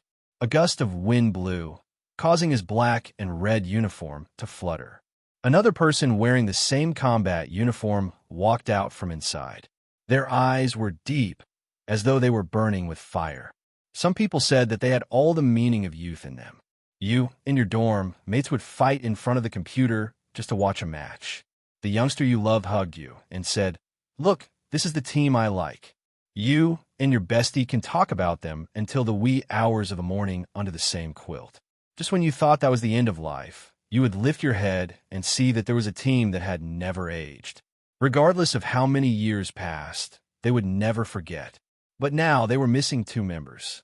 The 2 that were supposed to be at the front didn't appear, even though some of them were mentally prepared. But when he saw this lineup, his face went blank for a moment. Some of the audience members who had stood up returned to their seats with disappointment written all over their faces. Some of them had even begun to whisper to each other, "Why isn't Almighty Qin here? I thought Big Spade and Almighty Qin would appear." Even though there have always been discussions online, they shouldn't be unable to withstand this pressure. Seriously, the tickets were wasted. Sometimes, esports players face such situations. They were the ones who said that Qin Mo had lost his ability. Now that he wasn't coming, they said that he couldn't withstand the pressure. It wasn't as if the Supreme Alliance couldn't hear it. Even Theo heard them. He didn't understand, but when he saw the commotion, he glanced over and asked the interpreter beside him. There was a slight change in the atmosphere. But regardless of the atmosphere, it was brought back by the host. Everyone must be looking forward to seeing how exciting the two teams will be. Let's cut to the chase and take a look at the order of the first two matches. They were both international teams. Of course, he would not come to the competition with an attitude of underestimating his opponent. But the news of Qin Mo's absence was a pleasant surprise for Theo. In fact, when they had alighted from the plane yesterday, they had received news that Qin Mo had lost his memory and might not be able to participate in the competition. But they always thought that it was just fake news sent out to confuse them. Now, it seemed that it was true. They didn't have to worry too much. After all, in this kind of international esport competition, the Chinese teams were always at the bottom. They were also fearful of Qin Mo, who had once given them a hard time. They had even specially trained him for a month. Now, Theo had a secret weapon. It was obvious that Supreme Alliance wasn't their match. Supreme Alliance's lineup is out. Rao Rong, 1-on-1. It was Yin Wuyao and Lin Feng. If it were me, I would also choose the same order of appearance, the commentator said. Another commentator said, "Oh, why? Theo's team doesn't just have strong teamwork. They're also one of the best in individual combat. Supreme Alliance will have to grit their teeth and win one of the two matches. That way, they will have a chance to enter the team battle. If they don't win this match, it will mean that Supreme Alliance has lost, which means you think Supreme Alliance will have a tough match. This is the Asian Cup after all, but I believe in each team's ability." The shoutcasters were from different countries, and with them, it would be easier for them to look at the situation. Rao Rong is up. I remember he has always been a team controller. Is he really fine in a solo match? You don't know about this. In fact, for a long time, when Rao Rong was in another team, even when he was the team controller, he dealt the most damage in the entire team. That shows how strong he is in solo fights. Moreover, as a starter, it is normal to admit that there is a lot of psychological pressure. Rather than saying that solo fights are a competition of skills, it is more accurate to say that the bigger the competition, the more emphasis is placed on the player's ability to withstand pressure. Theo's solo player doesn't seem to be under much pressure. There is indeed a difference. Theo's lineup has never changed, and the first player is used to the rhythm. More importantly, even if he loses this match, with Theo's ability, he has faith in his teammates to win. Rao Rong's situation is different. He has been through so many things and has just joined Supreme Alliance. He might be under a lot of pressure. Soon, the shoutcaster caught sight of the figure on the screen and broke into laughter. It seems like my analysis was wrong. Rao Rong's positioning is extremely skilled. This will be a highly anticipated solo match. Indeed, the moment Rao Rong put on his earpiece, he seemed to have transformed into a different person. As expected of the sole control of the entire team. That was probably the reason he had chosen Rao Rong as the first player. That was because no matter what competition he was in, he would never be affected by the outside world. Time trickled by. The battle was getting more and more intense, causing everyone to be very nervous. Very soon, the Supreme Alliance members realized something. Theo wasn't a weakling. He was able to predict Rao Rong's position and deal damage. Anxiety seeped out from everyone's hearts. It was a full 10 minutes of battle. Both of them returned to the city with low HP. Soon, someone noticed a problem. If this goes on, Supreme Alliance will definitely lose. Why? At the end of the day, Rao Rong is best suited as a team controller. The team controller has to coordinate with his teammates to bring out his strongest side.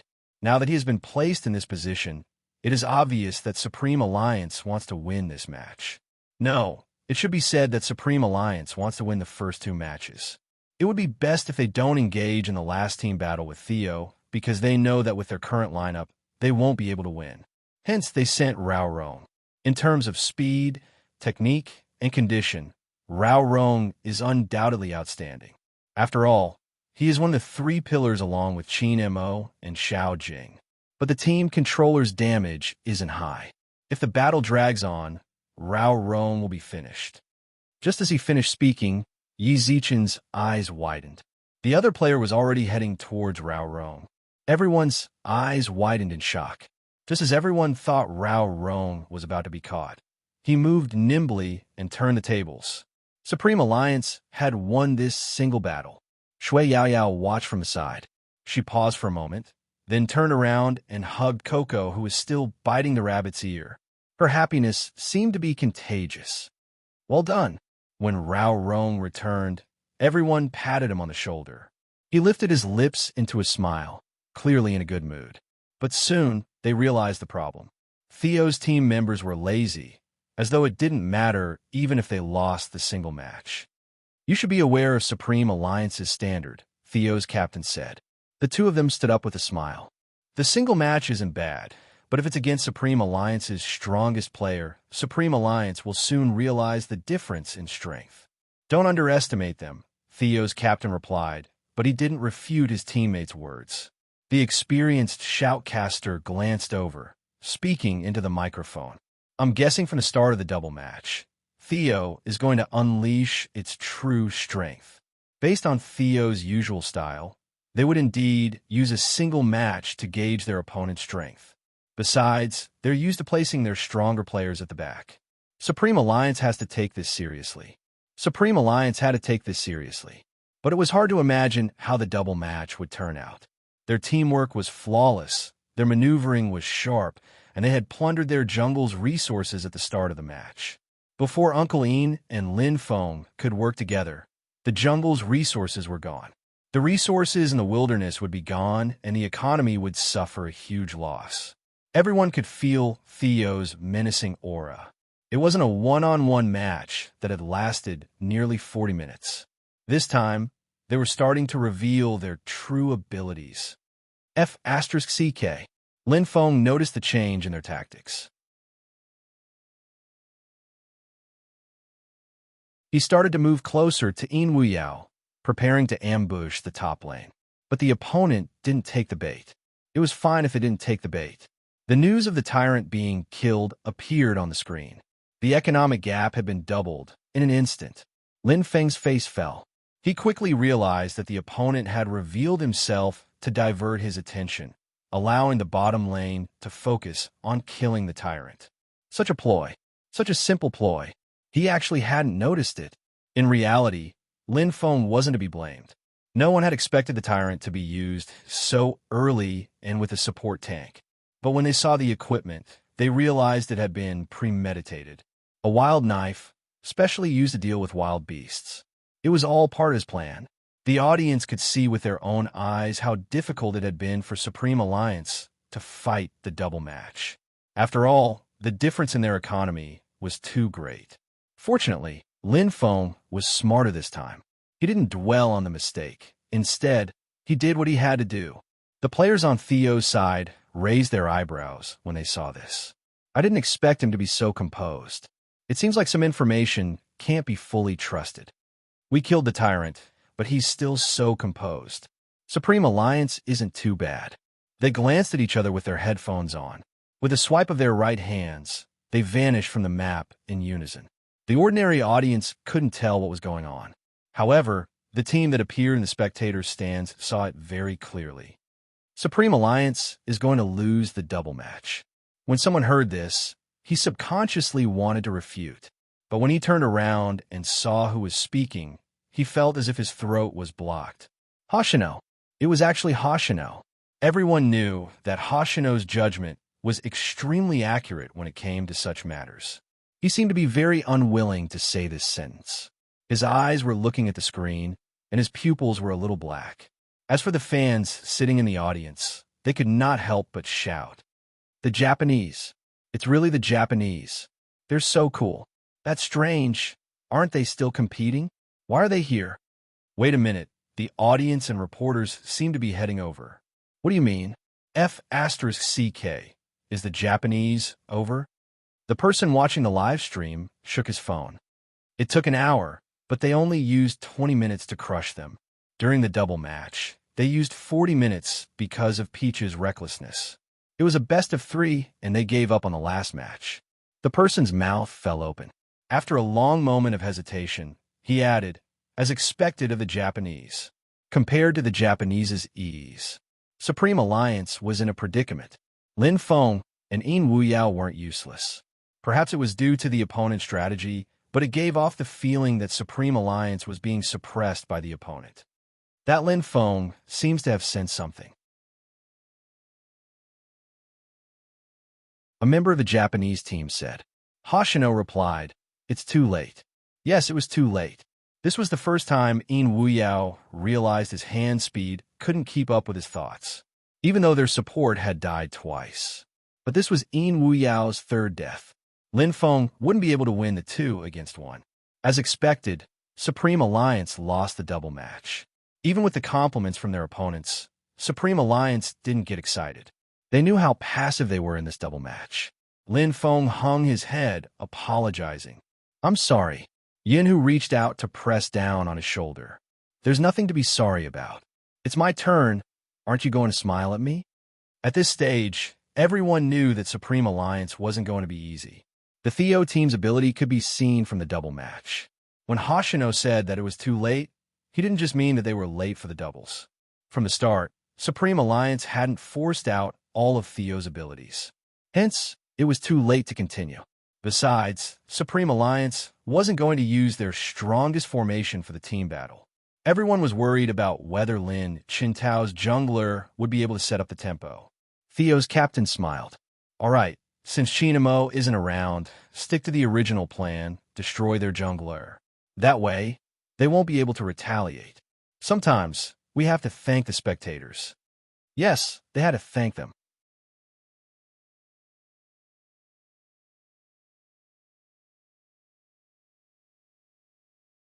Chapter 1345. The shoutcasters knew what was happening, but even if they knew Supreme Alliance was in a precarious situation, they wouldn't say it out loud. They weren't newbies in international competitions. They knew better than anyone the changes in Supreme Alliance over the past few years. Perhaps some teams were destined to miss out on the championship. The professionals flipped through the information knowingly, waiting for the two teams to begin to reveal the names of the players. They had about 3 minutes to consider. After all, the team battle would decide the final victory. Time seemed to pass slowly. Lin Feng could see Feng Yi standing in the corner, seemingly at a loss for words. He probably wanted to smile at them as he lifted the corners of his lips. Unknowingly, it started to snow outside. It seemed to be the first snow in Jiang City. The snow was small, almost melting the moment it landed on his shoulders. But a child in a black down jacket stood there, staring at the ticket in his hands. He didn't move or speak. The ticketing officer didn't know what to do. "Kid, aren't you cold standing there? Hurry and go home. It's the same next year." "It's not the same." The child lifted his head, his cat eyes beautiful. "Supreme Alliance is participating this year, the team I'm going to join." The ticketing officer stilled. His first reaction was to laugh. "How old are you? Why are you thinking of gaming? No matter how old you are, underage children have to be accompanied by their parents. Do you understand? As long as there's a parent?" The child asked, shifting his gaze towards the skirt that was flying over. Then he walked over, standing beside the person. "She is, let's go in together." The ticketing officer laughed. "Kid, I'm not stupid. Don't pull a passerby and say she's your parent." "Passerby?" The child frowned, looking adorable. "She isn't a passerby." Before he could reply, the ticketing officer added, "Even if she isn't a passerby, only one person can enter with one ticket. Parents can wait in the resting area." Hearing that, the person frowned. He couldn't barge in, because if he did, he would be disqualified. He raised his head and saw the countdown timer on the screen. It was too late for Feng Yi to come out, and this entrance was the fastest way to reach the arena. Then, Brother Ticket Inspector, please let her in. The child turned around with his school bag on his back. It was obvious that he had a good upbringing. I'll watch from the lounge. The ticket inspector was confused again. You're not going in? Why were you so persistent just now? The woman raised her eyebrows and looked at the little being beside her. You're willing to part with it? Yes, it doesn't matter if I go in or not, but you must go in. After the child finished speaking, he probably felt that he wasn't enthusiastic enough. After thinking for a while, he raised his hand and clenched it into a fist. All the best. Did he recognize her? Thank you. The man didn't act pretentiously. He rubbed the child's head and looked in the direction of the ticketing staff. When the ticketing officer let them through, he was still confused. After all, he really couldn't understand why the little boy in front of him would smile so sweetly when he saw the back view of that person walking in quickly. He had observed that the child had been standing there for half an hour with a paralyzed expression. Now that he had given the ticket to someone else, he was smiling? What kind of trick was this? At this moment, another child ran over from the other side.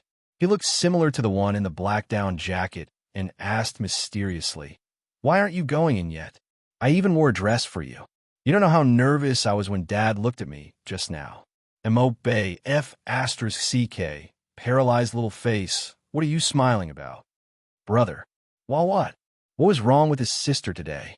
I gave the ticket to someone else. Is that something to be happy about? Softer, Dad and Mom are nearby. No. Why did you give the ticket to someone else? Because the ticketing officer perked up his ears, but before he could hear it clearly, a commotion came from the screen behind him. It was time for the match. The host smiled as he turned the microphone over. All right, the members of both teams have decided on their team members for the team battle. Supreme Alliance has Yun Hu, Coco, Shui Yao Yao, and just as the shoutcaster was about to announce Lin Chintao's name, there was a loud swoosh. It wasn't just the host. Even the shoutcasters turned to look over. What's going on? The stage control was about to signal when the director held onto his wrist. He gestured for the staff to move the camera over. At the entrance, a person walked over slowly. The first thing that caught everyone's attention was the black skirt. Following that, the team uniform draped over her shoulders fluttered in the wind, creating a loud sound as the two words were blown out. She was still holding a ticket in her hand. Her hair was messy, but it didn't affect the beauty that she exuded. She glanced up, following the host's words with a light chuckle. And Spade Z. In an instant, the entire bird's nest was silent. The sound seemed to have stopped at that moment. Everyone felt as if their acupoints had been poked, and they were frozen in place. It wasn't just because of her appearance. It was also because she was wearing female clothing. However, the person under the spotlight didn't seem to notice their reactions. She smiled. Our captain isn't here today, so I will be leading Supreme Alliance. Almighty Z, we support you. What's the meaning of wearing female clothing? Is she here to apologize? Ignore what they say. Focus on the competition. Swoosh. The crowd was out of control. It had been quiet before, but now there was a huge uproar. There were so many voices that it wasn't possible to identify them. The click rate soared. They couldn't tell anything from the crowd. However, there were more than 1,000 comments in a second. F***CK, what did I just see?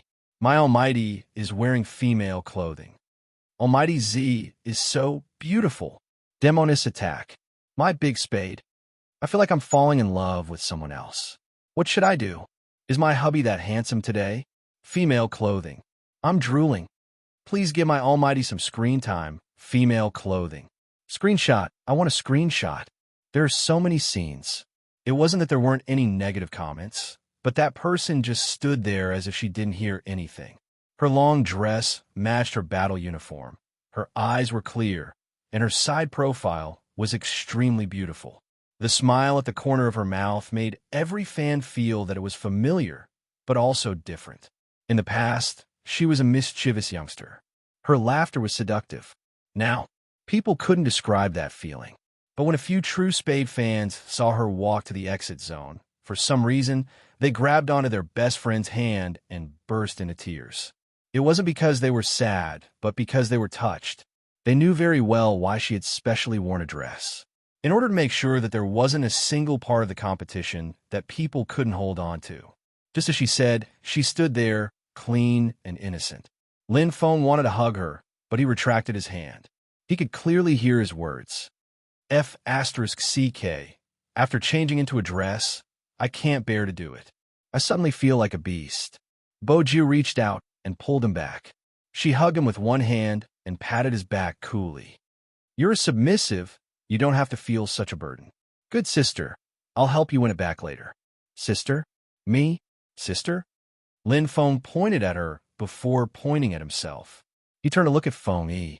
Feng Yi smiled, a relaxed smile that seemed to be reflecting light in his eyes. It seems like I can retire as the temporary leader. With that, he walked towards the committee, speaking in a low voice. The three of them nodded and gestured to the host. All right. The host turned toward the camera. In the nick of time, Supreme Alliance's spiritual jungler, Spade Z, has returned. Hence, they have made some adjustments to their lineup.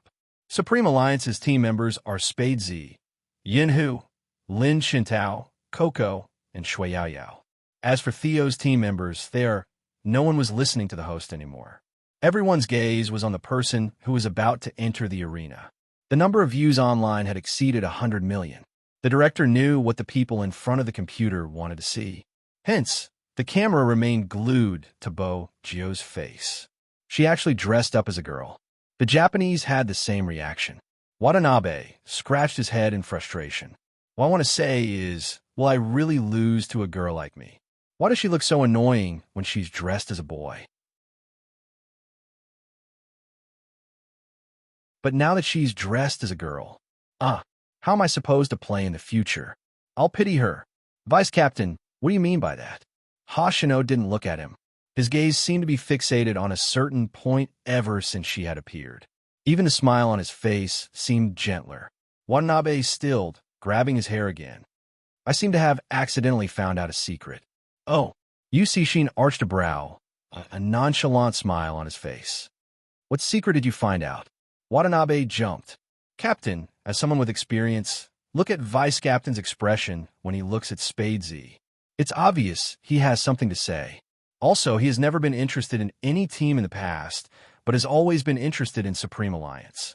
I used to think it was because of Supreme Alliance's skills, but now, it seems like he already knew Spade Z was a girl. Captain, if Supreme Alliance wins this match, will Vice Captain go easy on Spade Z tomorrow? But I won't be able to bear to lay my hands on such a beautiful girl. Can't bear to lay your hands on her. Yu Cixin laughed viciously. Then you can wait for her to kill you. Watanabe shuddered. For some reason, his captain's smile seemed especially cold. The competition is starting. I wonder how Spade Z is going to play this time? A voice came from the audience. Let's watch. That sentence reflected the Theo team's current mood. They had done their research on Spade Z. After all, she was a dark horse in this year's esports scene. They had done a lot of research on her videos and had a thorough understanding of them. From the way she played, they couldn't tell that she was a girl. When the news had first been released, they had been shocked. Now that they had seen her in person, they looked back at themselves. Did Supreme Alliance pick their members based on their looks? Why were they all so beautiful? But regardless, their strategy wouldn't change. They would destroy the opposing jungler. Besides, according to tradition, Spade Z would probably choose an assassin with an invisibility ability. That was the conclusion they came to from the data. It wasn't just the Theo team. Even the fans who were familiar with Spade Z's playstyle were waiting for the assassin who had helped Spade Z obtain numerous first clears to appear. However, no one would have thought that something would happen. She had actually chosen another character in the game. That is, Almighty Qin's destined hero. There was a smacking sound. Bojo held on to the mouse and clicked confirm. She raised her hands and placed the earpiece over her head. She didn't know if it was because she was wearing a dress, but she looked especially fair today. Her slender fingers were almost transparent under the light. On the countdown timer, the shoutcaster explained the situation.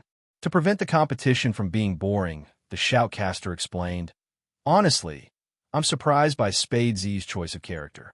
Why? Do you think she isn't good?"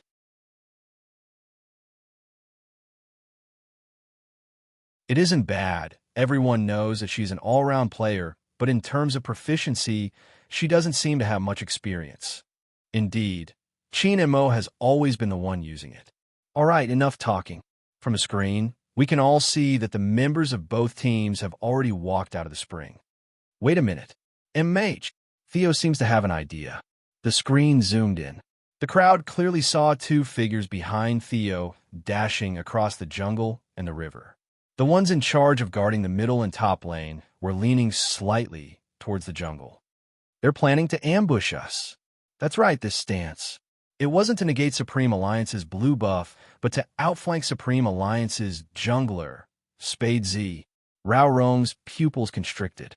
Even he, who had fought one-on-one with Theo before, did not expect them to have such a fighting style, let alone those who had just entered the arena. This was completely different from their previous conservative style. F***CK, it can't be? Why are they playing so high? The audience couldn't help but admit that such an opening made them even more eager to watch. After all, Supreme Alliance hadn't noticed anything yet. They were all fighting for their finances. According to the usual playstyle, the more money one had, the stronger one's attack. From their perspective, there wasn't anything amiss. The more it was like this, the more it meant a message.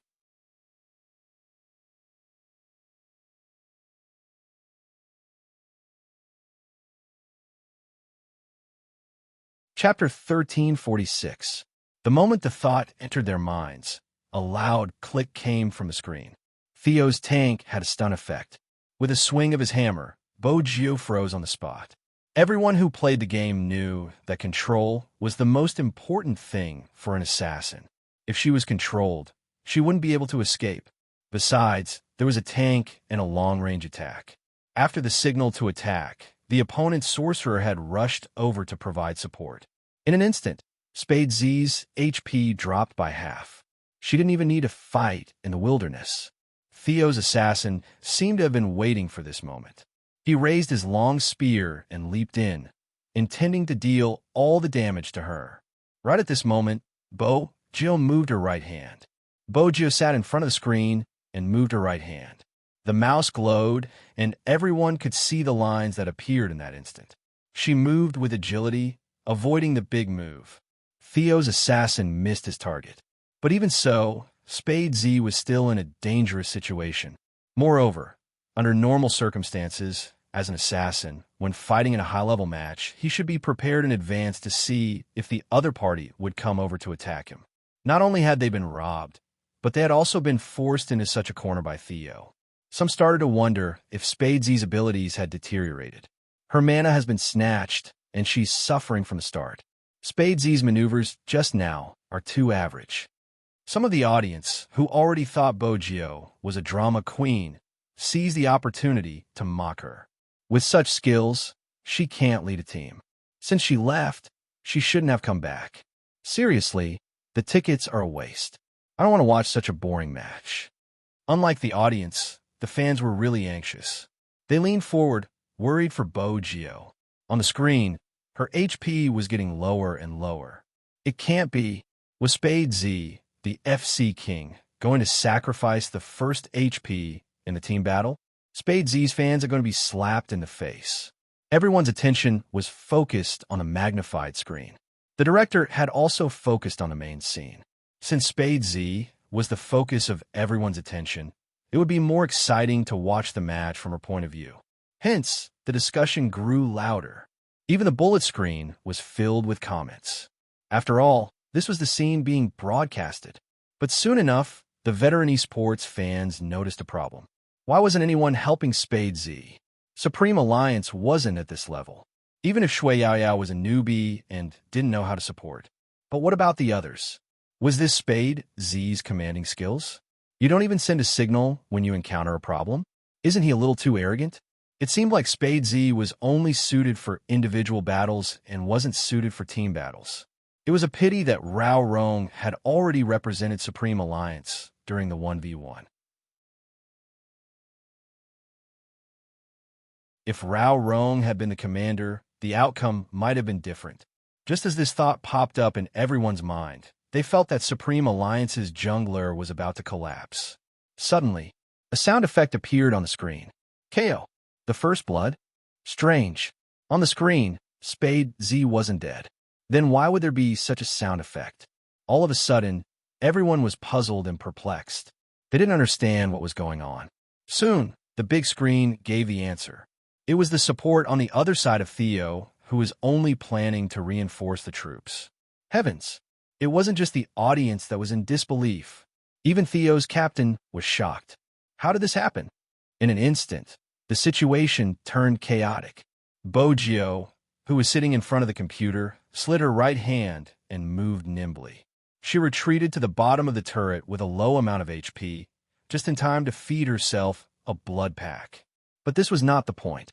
The point was that people could clearly hear the 3 words spitting out from her thin lips. All right, retreat. The next second, the bullet screen went crazy. F***CK. What exactly is going on? Please explain. I can't believe my ears was my big spade giving an order. The netizens weren't the only ones who had this question. Even the audience was confused. When the replay was shown, the audience realized that Spade Z hadn't been caught in the jungle. That was when they realized that Spade Z hadn't been ambushed. Instead, she had sensed the opponent's intentions beforehand and had sent a signal to the entire team to attack Theo's support. Hence, when the opponent had come to their jungle, she hadn't reacted on purpose. She had wanted Theo to take the bait and assumed that she had been controlled. That way, they would focus on killing her or guarding against reinforcements. However, they hadn't expected that they would be hiding in the bushes to ambush the support. F***CK. This trick of luring the tiger away from the mountain is too good. She didn't just take the first HP. The entire jungle on Theo's right is empty. My almighty Z is telling the opponent that if he dares to use his blue, I'll get my teammate to take the first HP and clear his entire jungle. That's amazing. It was indeed unexpected. No one had expected such an outcome.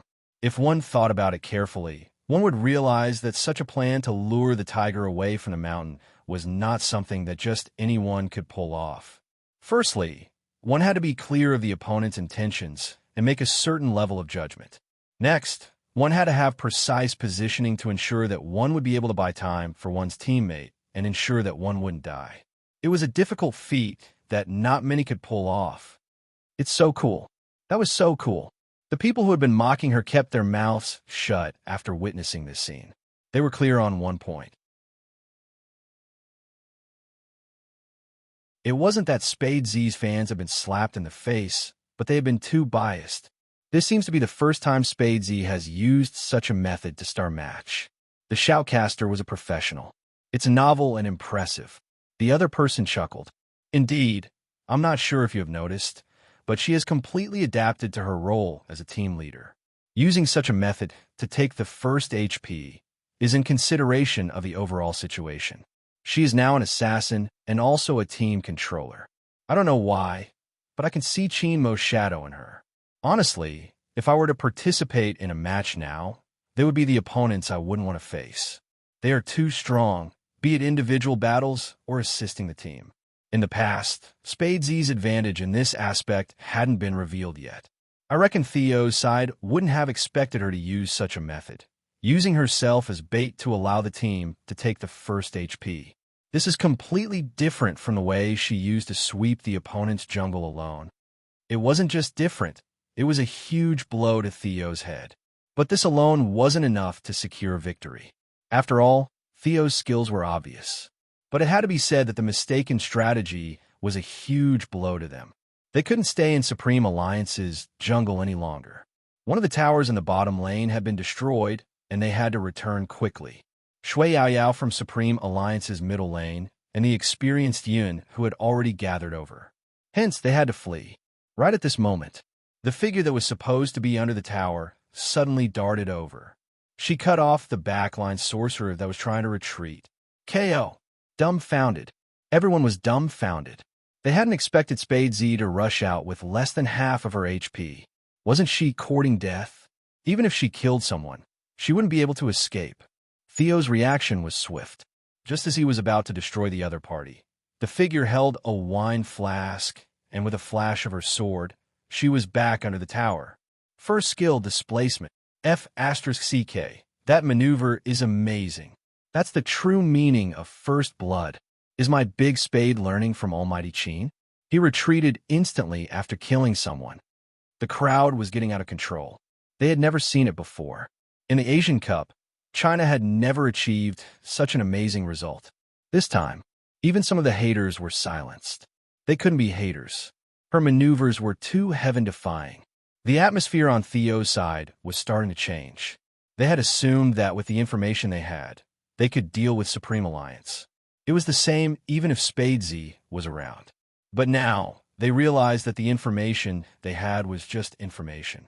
Because when they truly competed against Supreme Alliance, they would realize how fast they were growing. Moreover, Spade Z was an assassin that no one could predict when or how she would strike. A second ago, when they thought she wasn't fast enough, they realized she was just bait and wouldn't move recklessly. The next second, she dared to attack with half of her HP, using her recovery skill to kill someone. Theo was really feeling the pressure. Their captain changed his style as he turned to the side and said something to the rest of the team. It was obvious that Theo's strategy had changed. They started to play steadily, ensuring that their jungle resources weren't taken by Spade Z. Next, they took a kill in the middle lane, pulling the score from 2 o'clock to 2-1. Gradually, everyone began to fully immerse themselves in the match. They were evenly matched. That was the mood of the spectators. At this stage, it will depend on who is more skilled. Yu Cixin placed his hands behind his back, whistling devilishly before his voice deepened. But I'm curious why Qin Mo isn't participating in such a competition. Even if he lost his memory, he shouldn't be absent. Hoshino tilted his head. What are you trying to say? You're tuning in to the Romance Rendezvous YouTube channel. We're so grateful for your support, and don't forget to subscribe to join us on this incredible journey through captivating stories. Your generosity through donations truly makes a world of difference, as it's the primary source of revenue that allows me to expand and enhance this channel for you. Thank you from the bottom of my heart for being a part of this adventure.